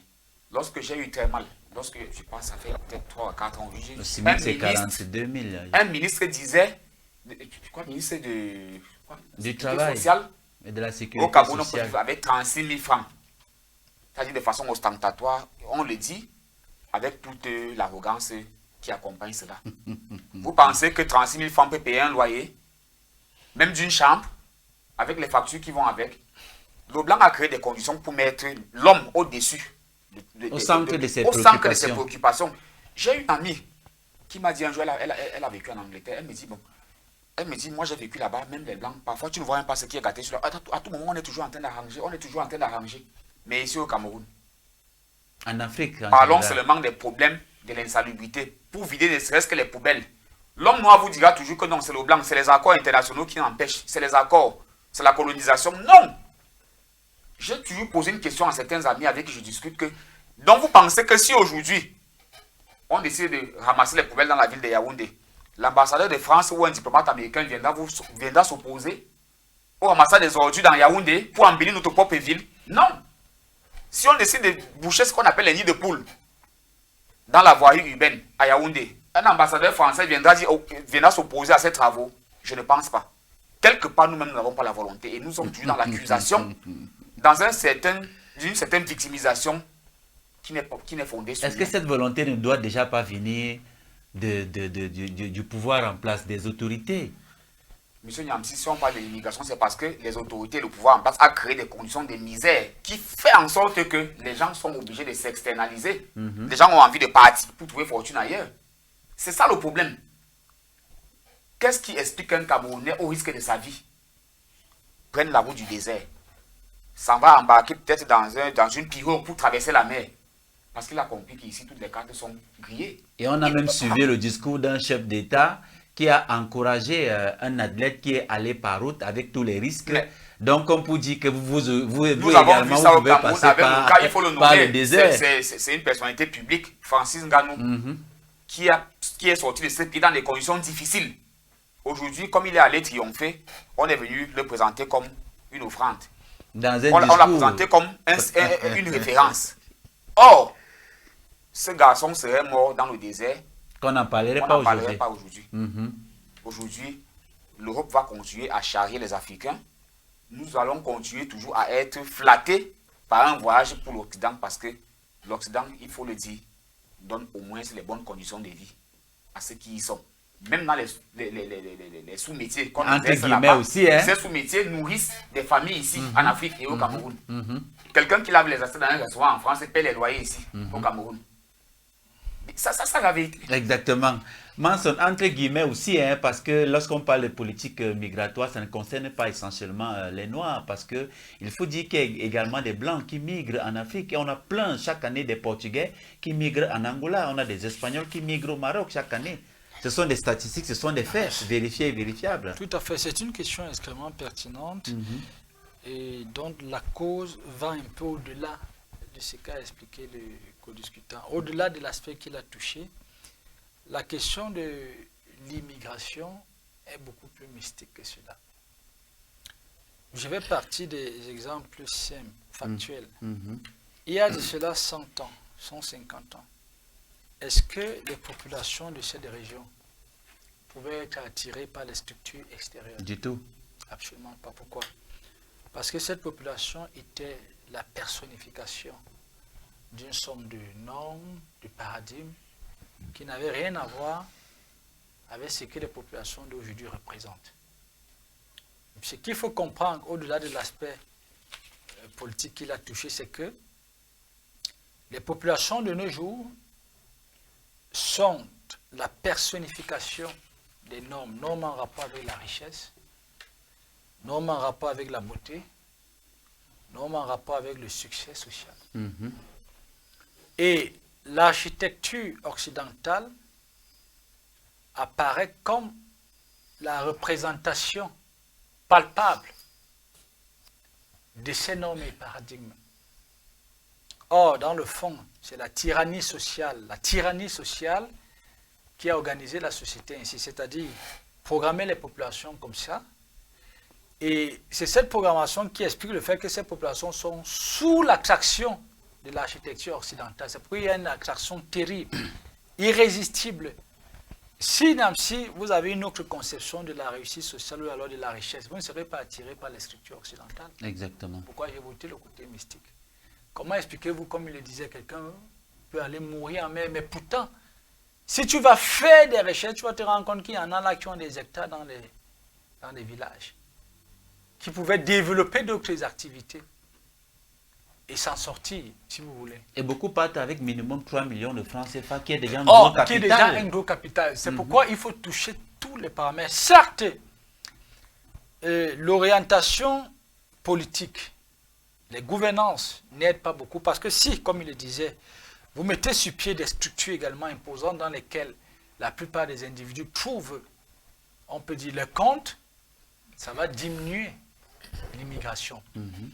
L'immigration, ce n'est pas seulement les Blancs qui viennent en Afrique, même on voit les Français, autant que moi, qui vont en Suisse, qui vont aux États-Unis, même chez eux, ça se connaît, parce qu'ils estiment que là-bas, les conditions de vie sont beaucoup plus acceptables. Vous voyez? Mais nous parlons en fait, le cas africain, c'est beaucoup plus mystique.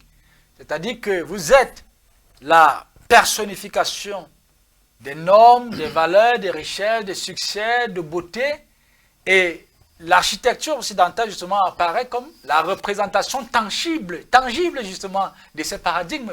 Et c'est ça qui exerce de la création sur vous. Voilà. Et comme vous dites quoi? Vous pensez que nous autres, aujourd'hui, j'ai eu tous les moyens, je le dis comme ça, dans la Nairobi, je suis parlé. Vous pensez que nous autres, c'est parce que nous avons beaucoup d'argent ici? Mais non. C'est ce qui nous donne donc de répondre à la question, à savoir qui nous sommes, justement. Vous voyez? Ça veut dire que si vous êtes vraiment pertinent, construit, même dans des conditions, entre guillemets, difficiles, c'est d'ailleurs l'occasion de révéler votre pertinence. Je n'ai rien contre ceux qui voyagent, hein, mais je dis les choses telles que je les vis, d'ailleurs, au quotidien. Aujourd'hui, j'apparais, je le dis humblement, comme une plus-value pour la construction de mon continent, mais si je vous dis les réalités auxquelles je suis confronté quotidiennement, vous n'en reviendrez pas. Mais ces réalités, en même temps, participent davantage à aiguiser, en fait, cette clairvoyance. C'est très important. Le problème, c'est que quand on est programmé comme un chat, on est essentiellement obsédé par la conformité aux codes sociaux pour consommer. Essentiellement pour consommer. C'est pourquoi ces personnes qui vont, certes, comme il a dit, les politiques n'ont pas aidé, mais ça traduit également que ce sont des gens qui sont également dans la recherche de l'intérêt individuel. Parce que quand on n'y va pas uniquement parce que l'on veut ramener l'expertise de l'extérieur pour venir construire son continent. Mais très souvent, il est vrai, il y a des exceptions, on y va parce qu'on veut améliorer aussi sa condition de vie, la condition personnelle. Et c'est important. Nous parlions tout à l'heure d'une Afrique forte. Cette Afrique doit se découvrir. Et si vous vous découvrez, vous n'êtes plus dans des visées individualistes, dans des visées personnelles. Elle doit se réinventer. Vous êtes dans des visées collectives. Exactement. C'est important. Vous avez évoqué tout à l'heure la question de cette immigration qui peut se faire de l'Europe vers l'Afrique. Et ça met en lumière un certain nombre de choses. C'est pourquoi je suis d'accord avec la question qu'il a touchée. Qu'est-ce qui attire les grandes puissances vers l'Afrique? Ces grandes puissances elles-mêmes se recouvrent sur l'extraction des matières premières. Oui, parce que ces matières premières dégagent une vibration importante. Dommage que les Africains ne sont pas à un niveau de conscience qui les permet d'identifier, d'évaluer, de les transformer. Exactement. Ça veut dire que si vous vous élevez en conscience et en compréhension qui donne la capacité justement d'évaluer et de transformer ces matières, vous pouvez mettre sur pied des structures qui peuvent également exercer une attraction terrible sur l'Occident. Et c'est ce qui se fait autrefois en Égypte. Vous voyez bien que les pyramides égyptiennes exerçaient une attraction redoutable, si bien que c'est en Égypte qu'on allait à la recherche du savoir, à la recherche de la connaissance. Mais pour ce faire, il faut que les Africains se découvrent. Qui sommes-nous, Niamsi? Moi, ça renvoie à quoi? Ça renvoie aux membres qui sont une fabrication des multinationales, qui nourrissent le capital des multinationales, ou bien quand je dis moi, Franck, ça renvoie à l'esprit. L'esprit, je suis esprit, vous êtes esprit. L'esprit vient d'où? Mais il vient du divin. Qui je suis? Il vient du divin. Et il va où? Mais il doit se développer. Il doit retourner au divin. Il doit prendre conscience de ses origines dans le divin, développer des facultés essentielles à partir du divin, afin d'être en mesure de transformer de l'environnement, de réorganiser de l'environnement, de proposer justement un modèle de société alternatif. Un modèle de société où il n'y a plus des gens qui sont comme des super savants et il y a des indigents. Il n'y a plus des gens qui sont considérés comme des super puissants qui écrasent les faibles, mais un modèle de société où tout le monde trouve son compte parce que tout le monde est important, parce que l'on travaille à élever le niveau de conscience de l'ensemble.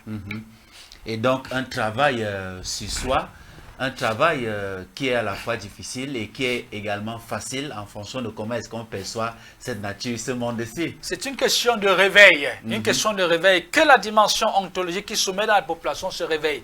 Parce que qu'est-ce qui entretient justement le sommet de la dimension ontologique? Quand on est obsédé de paraître, Vous voyez, quand on est obsédé de se conformer aux codes sociaux, tout le monde veut l'argent, on pense que l'argent c'est le Dieu, c'est-à-dire c'est l'argent, tout le monde veut l'argent pour consommer. Quand on va en Occident, c'est pour faire quoi? Parce qu'on veut consommer. Quand on veut faire la politique, c'est pour faire quoi? Parce qu'on veut consommer. Tout ce que l'on fait parce qu'on veut consommer.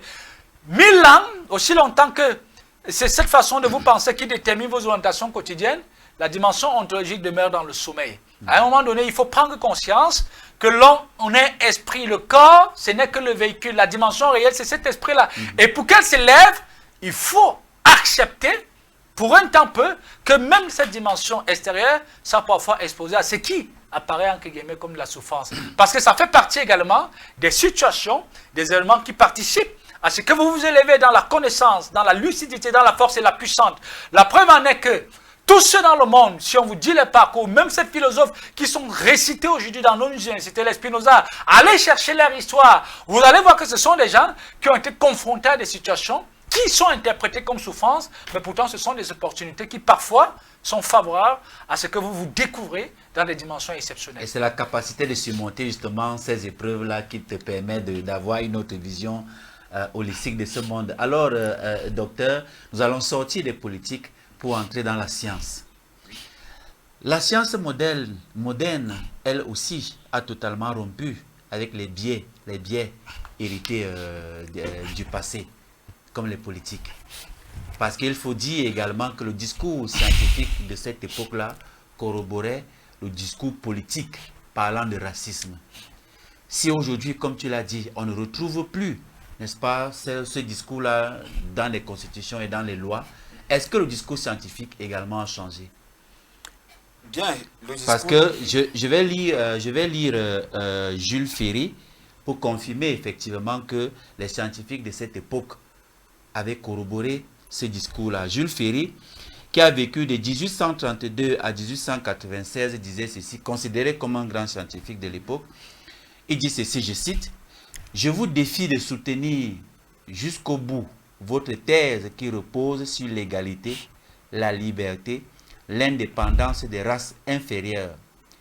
Messieurs, il faut parler plus haut et plus vrai. Il faut dire ouvertement que les races supérieures ont un droit vis-à-vis des races inférieures. » Bien, c'est... La source, c'est débat parlementaire du 28 juillet 1885, Jules Ferry. Je vais répondre à la question. D'accord. En disant, Albert Camus disait que mal nommer les choses, c'est ajouter au malheur du monde. Il faudrait qu'on puisse nommer les choses ou dire les choses telles qu'elles sont.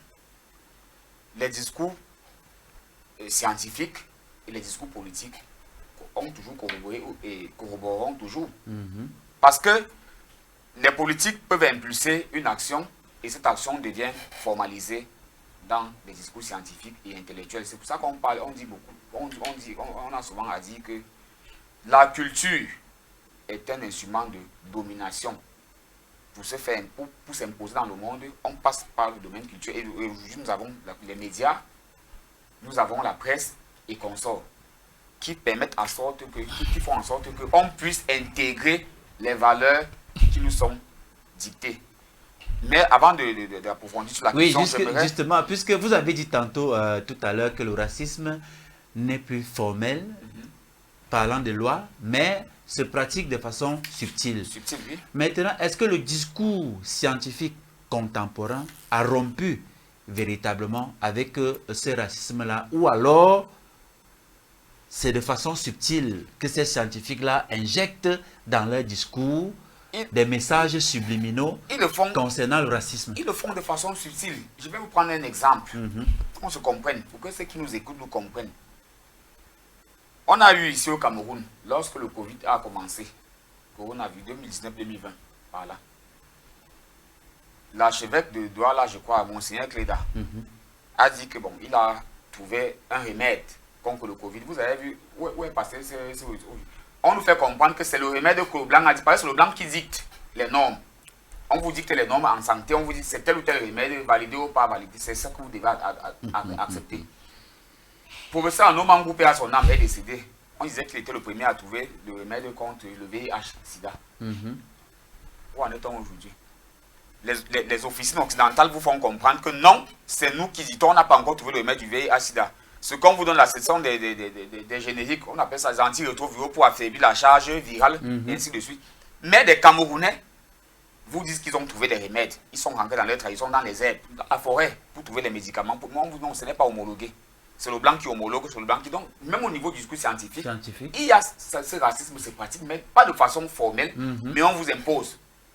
Si, voilà pourquoi je m'offusque toujours contre la mentalité de nous les Africains. Pourquoi ne pas financer Monseigneur Cléda, qui a trouvé un remède contre le coronavirus? Non.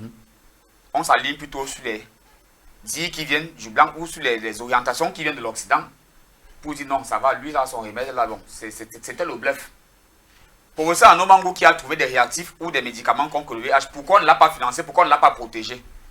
Parce que il y a comme une organisation qui est déjà bien structurée, en complicité avec nous les Africains, pour toujours dévaloriser ce que nous produisons comme savoir et comme connaissance. Nous avons des solutions à tous les problèmes, mais pourquoi ne pas développer ça?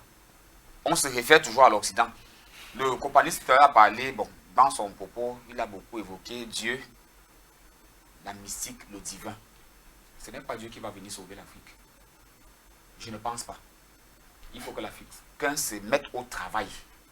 J'ai vu dernièrement, c'était le vendredi passé, le chef d'État camerounais a signé 7 décrets pour la création de nouvelles églises. Les nouvelles églises. Vous pensez que c'est les églises qui vont développer le Cameroun ou développer l'Afrique? Qu'est-ce que ces églises vont apporter qui manquait? Parce qu'on crée quelque chose pour venir combler un vide. Il n'y en a pas assez d'églises aujourd'hui. On attend dans la ville de Yaoundé pour l'implémentation de sa politique pour le bien-être des populations. Vous avez une élection on vient qui légaliser est les églises. Depuis le mois d'octobre, Incroyable. Nous sommes pratiquement en février. On n'est pas capable de remanier une équipe qui a déjà fait plus de 7 ans en place avec des ministres qui ont fait près de 25 ans au même poste. On vient légaliser les églises. Vous pensez que c'est Dieu ou c'est la prière qui va changer ce pays? Il faudrait que le noir se remette en question. Il faut que le noir se remette en question. Car il nous faut travailler à décoloniser les mentalités. Ce n'est pas la religion qui viendra nous sauver. C'est ce que nous faisons déjà ici à Kemet et Télévision à travers nos différentes émissions, docteur. Allons faire des prières, des neuvaines. Allons même faire des diètes. C'est la diète, c'est qu'on ne mange pas, on ne boit pas. Ça ne va pas développer le Cameroun.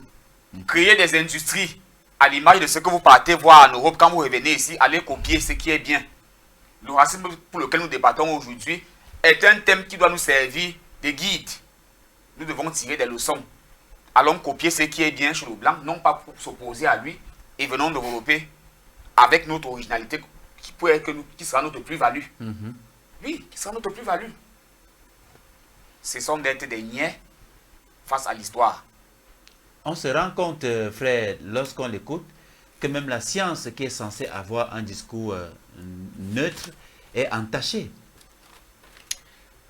J'ai souvent l'habitude de dire que je suis responsable de ce que j'ai dit, je ne suis pas responsable de ce qui est entendu. Et la question de la divinité, chacun l'entend selon sa programmation. Et dans ce que vous avez lu tout à l'heure, avant de reprendre vos questions, Jules Ferry, ça a un lien, c'est d'ailleurs le même fond de ce qu'a dit un politicien français, notamment Nicolas Sarkozy. Il avait dit, justice ne veut pas dire nivellement. Chacun mérite selon ce qu'il représente. Ça, ce sont des lois universelles. Comme pour dire que si vous vous élevez en conscience et en connaissance, ce qui vous donne le contrôle et la maîtrise sur l'univers et les éléments de l'univers, il ne faut pas que celui qui n'est pas dans votre dimension pense que vous allez partager le butin avec lui. Ça, ce sont les lois universelles, sociales. Rien à voir avec le principe initial. Ça, c'est une réalité. Dans le monde, la société, elle est hiérarchisée. Seulement, ce qu'il faut savoir, ceux qui se lèvent prennent ceux qui sont à la base comme des moutons, comme la ressource d'exploitation. Et pour revenir justement à votre question, je ne sais pas si vous pouvez me la rappeler parce qu'elle m'a échappé un tout petit peu. Oui, c'est-à-dire savoir si la science moderne aujourd'hui a totalement rompu avec les Maintenant, biais justement, la question de la science. La question de la science. La science conventionnelle, je vais le dire comme ça, c'est une science de manipulation. Parce Une fois de plus. Elle n'en est même pas une. La preuve en est qu'on ne va jamais vous révéler la principale cause des maladies. Parce que si on vous révèle la principale cause des maladies, il est fort probable que les gens ne tombent plus beaucoup malades. Et l'industrie pharmaceutique... C'est l'industrie pharmaceutique qui en prendrait un coup. La science conventionnelle entretient en fait la maladie et l'accompagne. Les médicaments justement qu'on vous vend ne sont pas faits pour guérir, mais ils sont faits pour cacher, pour étouffer la maladie. Mais je me suis rendu compte qu'il y a toujours subtilement cette question du racisme qui intervient même dans cette fausse science. C'est que, ne savez-vous pas qu'il y a des médicaments qui sont consommés dans les autres nations que l'on ne vend pas ici? Justement. Je ne sais pas si vous voyez. Exactement. Même si ces médicaments que les autres consomment ne sont pas vraiment le top des tops. Mais au moins, on essaye toujours de créer une barrière. On établit toujours une différence. Moi, j'ai voulu maintes fois me procurer de certains médicaments en Suisse. J'ai un ami là-bas, il m'a carrément dit que ce sont des médicaments qui ne sortent pas n'importe comment. Mais pourtant, vous voulez payer même avec de l'argent. Avec de l'argent. C'est ça en fait. Il a évoqué tout à l'heure la question de ce Camerounais, il n'est même pas le seul, plusieurs Africains. Il y a même un docteur congolais qui a été assassiné parce qu'il avait trouvé justement une cure pour le paludisme.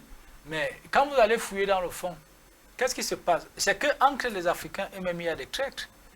Il y a des gens qui sont des logiciels occidentaux et qui travaillent pour la préservation des intérêts occidentaux. Ce qui fait que parfois, ce sont ces gens que l'on utilise pour combattre même les innovations qui peuvent être faites sur place. Parce que les innovations qui sont autonomes aux technologies occidentales, pour la société mercantiliste, ça représente un danger énorme. Oh, ce sont des prouesses scientifiques qui devaient être célébrées en principe. Bien sûr, voyez-vous par exemple un médicament comme l'Artémisia que vous achetez autrefois, moi je prenais le paquet à 1500 francs. Vous vous soignez le palu avec 1500 francs, mais vous mettez en mal l'économie de quelqu'un qui fait en sorte qu'aujourd'hui, quand vous avez le palu, quand vous entrez dans un hôpital, vous dépensez combien? Beaucoup Pas moins de d'argent. 50 000. Mais pourtant, vous pouvez soigner ça avec 1500 francs. Bon, c'est parce que vous voyez un peu le décalage. Ça fait beaucoup de mal. Et ce qui fait on est prêt à en découdre justement avec tout cela. Et pourquoi ils réussissent? Parce que justement, les gens sont prisonniers de leur intérêt personnel. Personnel. Vous pensez qu'on a pu atteindre le médecin congolais comment? Mais c'est parce que là, on se sert, on passe toujours par certaines personnes qui vous sont parfois proches pour pouvoir vous atteindre. C'est ça, c'est ce qui est dommage. Donc vous voyez bien que c'est une question de mentalité qu'il faut traiter. Et c'est pourquoi je dis que là, c'est pas ça l'homme. Une mentalité qui est manipulée. C'est comme une sorte d'envoûtement. C'est pas ça l'homme. C'est parce que la dimension réelle, justement, dort. Elle est dans la léthargie, l'esprit. Quand j'évoque ici la question de la divinité, ça n'a rien à voir à la religion. Rien à voir avec la religion. D'ailleurs que la religion, c'est un bras armé de l'État. Justement. C'est un instrument d'envoûtement. On envoûte les populations, on soumet les populations à la conformité aux normes parce qu'on sait que ces populations soumises à ces normes, on a le contrôle, facilement le contrôle sur elles. On peut facilement manipuler ces populations. La religion n'est pas différente de l'éducation, puisque le fondement, que ce soit la religion ou bien l'éducation, Je ne sais est pas moral. si la régie peut nous trouver l'élément de la religion que nous avons diffusé hier. S'il vous plaît, à la régie, si c'est possible. Oui, frère. Je parle de la religion au sens conventionnel. C'est ça, en fait. Ce n'est pas différent de l'éducation. C'est le graissage, en fait. C'est le graissage, en fait. La question de la religion ou bien de l'éducation. Ce n'est pas de ça que je parle. Le monde est essentiellement spirituel. La preuve en est que ce téléphone, c'est un esprit. Quand on dit esprit, c'est la pensée. Vous n'avez pas de pensée, vous n'avez pas de téléphone. Vous n'avez pas de pensée, vous n'avez pas d'ordinateur, vous n'avez pas de route. Tout part d'en haut. C'est l'information qui se structure ou alors qui se matérialise, si vous voulez les termes faciles. Ça veut dire que si vous n'existez pas justement dans des fréquences d'information avancées, comment faites-vous pour vous réinventer? C'est de ça que je parle. Or, la dimension qui est en même de s'élever à partir justement du divin, parce que c'est le divin qui est l'intelligence. Quand on parle de l'intelligence est créatrice, elle est innovatrice, elle est structurante, elle est organisatrice, mais ça renvoie au divin. Si ce n'est pas lui qui vous instruit, comment faites-vous pour vous comprendre et comprendre le monde dans lequel vous vivez? C'est de ça que je parle. Je ne parle pas des incantations qui se font dans des chapelles. Rien à voir, ça c'est de l'envoûtement. Même ces Égyptiens, ou alors les Occidentaux qui sont allés étudier en Égypte, c'est pourquoi je disais tout à l'heure, ce sont des gens hautement spirituels. Ils placent la dimension académique en avant pour davantage désorienter les consciences. C'est pourquoi on ne dit-on pas dans le livre de l'art de la guerre de Sun Tzu que pour mieux conquérir son ennemi, il faut l'orienter vers une fausse cible. Vous voyez, ce sont des gens qui ont développé des facultés exceptionnelles. Quand vous voyez l'architecture occidentale, elle traduit simplement le niveau de proximité qu'une poignée de l'élite en chrétien avec la sphère supérieure, avec les régions supérieures. Tout est spirituel, frère Namsi, et c'est ce qui, dans le fond, jusqu'ici manque aux Africains. D'accord. Parlons de responsabilité, bientôt nous allons sortir. Parlons de responsabilités présentes. Qui est responsable? Est-ce les États? Est-ce les institutions? Les individus? Ou même les systèmes? De façon globale, ce sont les systèmes. Parce que le système est pris au-dessus. Le système, il y a les États, il y a les institutions et tout ce qui va avec.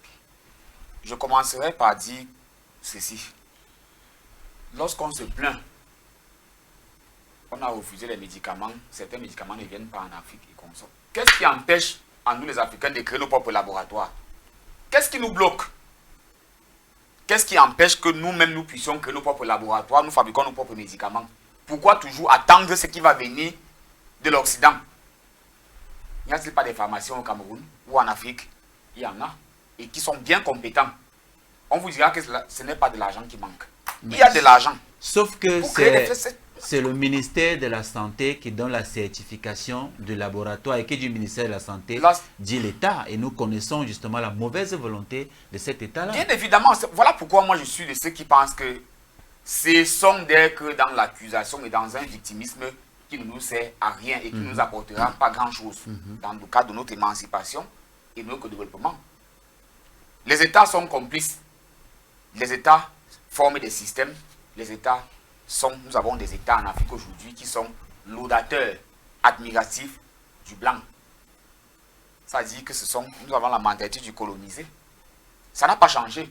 Regardez en Afrique, la plupart des chefs d'État qui sont en fonction là. Au Cameroun, le président, il est âgé de combien d'années? Il est dans la 90e. C'est un onagénaire. Regardez en République du Congo. Il a quel âge? Sassou Nguesso. Ce sont des octogénaires. C'est un octogénaire. Regardez en Guinée équatoriale. Également. Vous pensez que ces gens, ce sont des personnes qui sont admiratifs du colon? Nous avons même vu certains chefs d'État africains se tenir la main aux Champs-Élysées pleurant pour les victimes de Charlie Hebdo. Vous voyez par exemple un président comme paix à son âme, l'empereur Bokassa de Centrafrique, toute l'admiration et la fascination qu'il avait pour le général de Gaulle. Il est allé pleurer à son deuil. Je ne suis même pas sûr qu'il a pleuré les membres de sa famille comme pleurer. Vous voyez ce genre de personnes. Il était pillé son pays, lors le diamant et consort pour donner à Giscard d'Estaing, jusqu'à même donner sa propre épouse à Giscard d'Estaing. Vous voyez la mentalité de ce type de noir. Vraiment, c'est ça qui fait honte et c'est ça qui déçoit.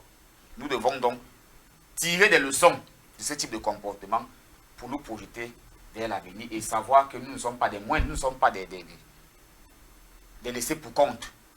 L'Afrique a plein de richesses, mais ces richesses, on va toujours accuser la colonisation, le racisme et consorts. Ce sont des subterfuges, à mon sens. Il faudrait que nous puissions aller droit au but et savoir que nous pouvons aussi nous imposer dans le monde. J'ai dit la dernière fois, la semaine dernière, qui nous dit un jour que nous pouvons aussi coloniser l'Europe? Ça, c'était entre guillemets de façon ironique. Comme pour dire que nous avons les moyens, si nous voulons nous organiser, nous avons les moyens de le faire. Et je suis entièrement d'accord parce que vous avez parlé des systèmes et des États. En parfait accord avec le président du Burkina Faso, par exemple, qui est venu avec sa révolution, et avec tout ce qu'on connaît, et qui subit des pressions venant des propres chefs d'État africains encore, qui lui en veulent, parce qu'il n'est pas inféodé à un certain système occidental. Vous voyez un peu. ce type de comportement. Il y a eu au Zaïre, à l'époque du maréchal Mobutu, il a créé ce qu'on appelait, il voulait redonner à l'Africain sa valeur, les politiques de l'authenticité. À l'époque même, il a changé son nom. Il dit, bon, il ne veut plus les noms hérités de la colonisation. Mobutu, c'est Seko, il a plus dans la tradition. Mais c'était juste des révolutions de surface. Parce qu'au fond, il était un allié des Occidentaux. Il était un bourreau pour son peuple. Un bourreau pour son peuple pour, effectivement, assurer la pérennité de son pouvoir. Et il a été lâché dans les conditions qu'on connaît tous. Ça veut dire qu'il y a quand même eu un essai ou une volonté, mais dans le fond, c'était juste pour préserver les intérêts personnels. Que l'Africain cesse d'être individualiste. Il faut penser à l'intérêt général. D'accord. Et c'est ça qui nous amènera un jour au panthéon de l'histoire et à être des nations nobles et respectées comme ça a été dans l'Égypte ancienne. D'accord, frère Manson, peut-on réparer les effets du racisme sans transformer profondément les structures qui les produisent? Peut-on réparer les effets de ce racisme-là? Bien entendu, parce que qu'est-ce D'abord, qui... peut-être avant qui est responsable? Les États, Oui, est-ce que je les vais- individus aussi ne sont pas responsables? Ceux qui exercent encore cette chose-là sur leur semblable, est-ce qu'eux aussi ne sont pas responsables? Est-ce que forcément ce sont les institutions qui influencent ces Je individus-là? vous ai dit tout à l'heure que la question du racisme, elle est universelle. La discrimination que vous faites vis-à-vis d'une famille qui n'est pas la vôtre, c'est une sorte de racisme. Mhm. Et je ne vais pas aller plus loin. Si je m'en tiens à cela, vous comprendrez que la responsabilité, elle est collective. Exactement. Elle est partagée. Mhm. Et dans un premier temps, la société qui est structurée de manière pyramidale nous renseigne sur le fait que les inégalités sont entretenues par ceux qui sont à la tête de la pyramide, au détriment de ceux qui sont à la base. Mhm. D'ailleurs que ça leur profite. C'est ça qui, pour eux, fait l'équilibre social. Vous voyez ça comme des équilibres, mais pour eux, c'est ça, en fait, l'équilibre social.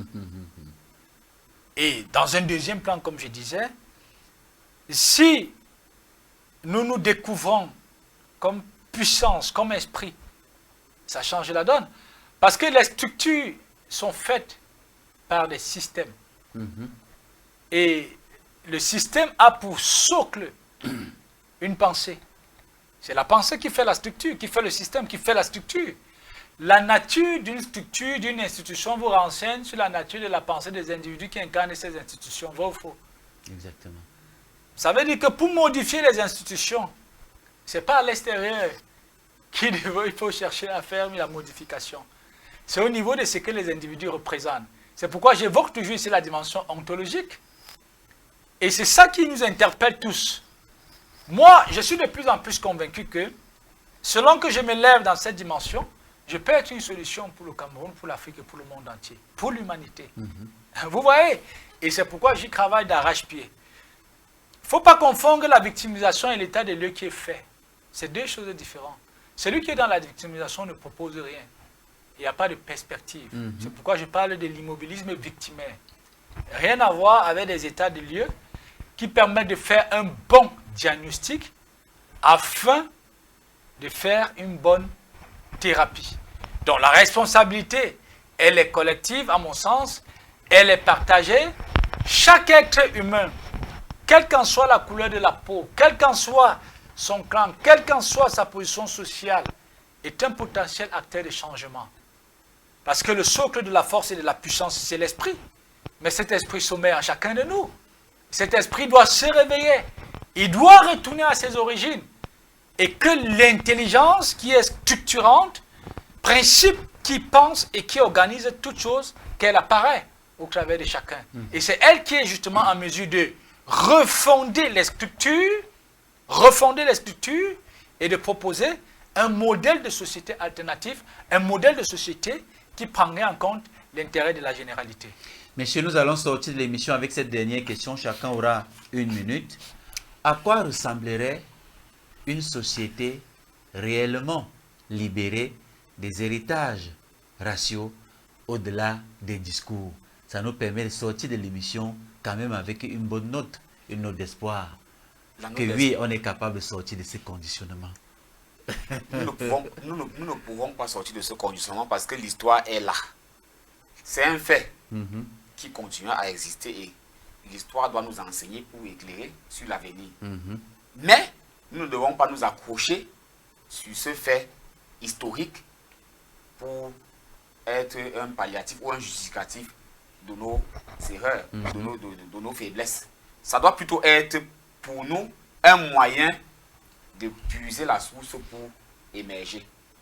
La question du racisme, nous avons débattu. Je pense qu'aujourd'hui, l'homme africain connaît ce que c'est. C'est ce que le racisme dans toutes ses manifestations, que ce soit sur le plan idéologique, politique, philosophique et consort, et même de façon physique qui se manifeste aujourd'hui. Ayant conscience de cela, nous devons donc plutôt trouver des moyens palliatifs et des moyens pour nous imposer. Et nous imposer, c'est quoi? C'est nous faire respecter à travers le développement de la science, la technologie et l'idéologie. Africains, unissons-nous. Africains, unissons-nous. Évitons d'être traîtres, évitons d'être des bourreaux pour nos propres peuples parce que, vous voyez, l'Afrique a toujours été présentée comme un continent de la guerre et de la misère, selon les schémas qui nous viennent de l'Occident. Mais aujourd'hui, peut-on donner tort à ces gens? Je ne pense pas trop parce que ce que nous faisons nous-mêmes, c'est à l'image. Regardez un pays comme la RDC, tout le temps c'est les guerres. La Centrafrique, un peu de partout. Le génocide qu'il y a eu au Rwanda, est-ce que ce sont les Blancs qui sont venus, qui prenaient les machettes pour venir découper les Noirs? Non, c'est nous-mêmes. C'est nous-mêmes qui sommes parfois l'origine de ça. On va dire non, il y a eu des coups d'État en Afrique. Non, c'est parce que les Blancs ont instrumentalisé. N'accusons pas les autres, c'est nous-mêmes. On ne peut pas me donner du poison pour venir empoisonner mon frère. Je donne le poison parce qu'on m'a promis un poste et dit que non, c'est le blanc qui est responsable. Lorsqu'on veut expliquer la corruption en Afrique et au Cameroun, on dit non, c'est les blancs qui nous ont enseigné ça. Non. Copions ce qui est bien et rejetons ce qui n'est pas bien. Et en fonction de nos propres valeurs. Et ce n'est que dans ce sens qu'on pourra se faire respecter. D'accord, Manson, pour sortir, à quoi ressemblerait une société réellement libérée de ces héritages? Une société dépourvue de tout ancrage raciste. C'est une société équilibrée. Équilibre au sens pur de son terme. C'est une société juste. Justice au sens pur de son terme. C'est une société de paix. La paix. Pas comme cela est défini par les autres comme étant le contrôle sur les ennemis. Parce qu'il y a d'aucuns qui définissent la paix comme la capacité d'avoir le contrôle sur les ennemis. Je parle de la paix au sens pur. Or, la paix est identitaire. Vous voyez, là où il y a la paix, il n'y a pas de rivalité, il n'y a pas de jalousie. Vous voyez, il n'y a pas de conflit, il n'y a pas de guerre, il n'y a pas de haine, là où il y a la paix. Et c'est ce type de société dont on a besoin. Et pour avoir ce type de société, il faut justement qu'il y ait des individus qui se découvrent comme des esprits, comme l'homme Dieu. Vous voyez, qui se découvrent dans, je peux dire, la région supérieure et qui travaillent justement à présenter, à étendre justement cette nouvelle vision de l'homme. Parce que vous savez que toute société repose sur l'idée que l'on se fait de l'homme. N'est-il pas dit qu'il est la pierre angulaire de toute société? Ça veut dire, si vous modifiez en fait la structure de la personnalité, la vision que l'on peut se faire justement de l'homme, du citoyen, vous auriez justement une société alternative, une société nouvelle. Voilà, c'est bien possible à condition de se réinventer, à condition de travailler dur, mais alors très dur pour y parvenir, comme ce que nous faisons déjà ici sur les antennes de Kemet et Télévision, à travers nos différentes productions. Merci frère d'être venu. C'est moi qui vous remercie frère Namsi. Merci docteur d'être venu. Merci beaucoup pour l'invitation et j'espère être à nouveau invité pour participer à la sensibilisation et à la réflexion pour que l'Africain retrouve toute sa grandeur. C'est entendu, ça sera fait. Ces débats n'avaient pas pour ambition de distribuer les culpabilités, ni de simplifier une histoire complexe. Il avait pour objectif une chose plus difficile, comprendre. Comprendre comment un système s'est construit et comment ses effets continuent de structurer nos sociétés, souvent au-delà des intentions individuelles. Ce que ces échanges nous rappellent, c'est que le racisme n'est pas seulement une question morale, c'est une question structurelle, politique et intellectuelle. En tant qu'il sera réduit à des attributs, à des attitudes individuelles, il restera largement intact Clore cette thématique, ce n'est donc pas refermer un dossier, c'est poser une exigence, celle de la lucidité, car il n'y a pas de transformation durable sans diagnostic honnête. Merci à nos invités pour la rigueur de leurs analyses et la qualité du débat. Merci à vous qui nous avez suivis. Ici, Kamita, un espace où l'on pense les héritages pour mieux construire l'avenir. 3 fois au thème, madame, monsieur, chers téléspectateurs, à très bientôt pour une nouvelle édition de Kamita, toujours avec le même plaisir sur nos antennes. Merci beaucoup.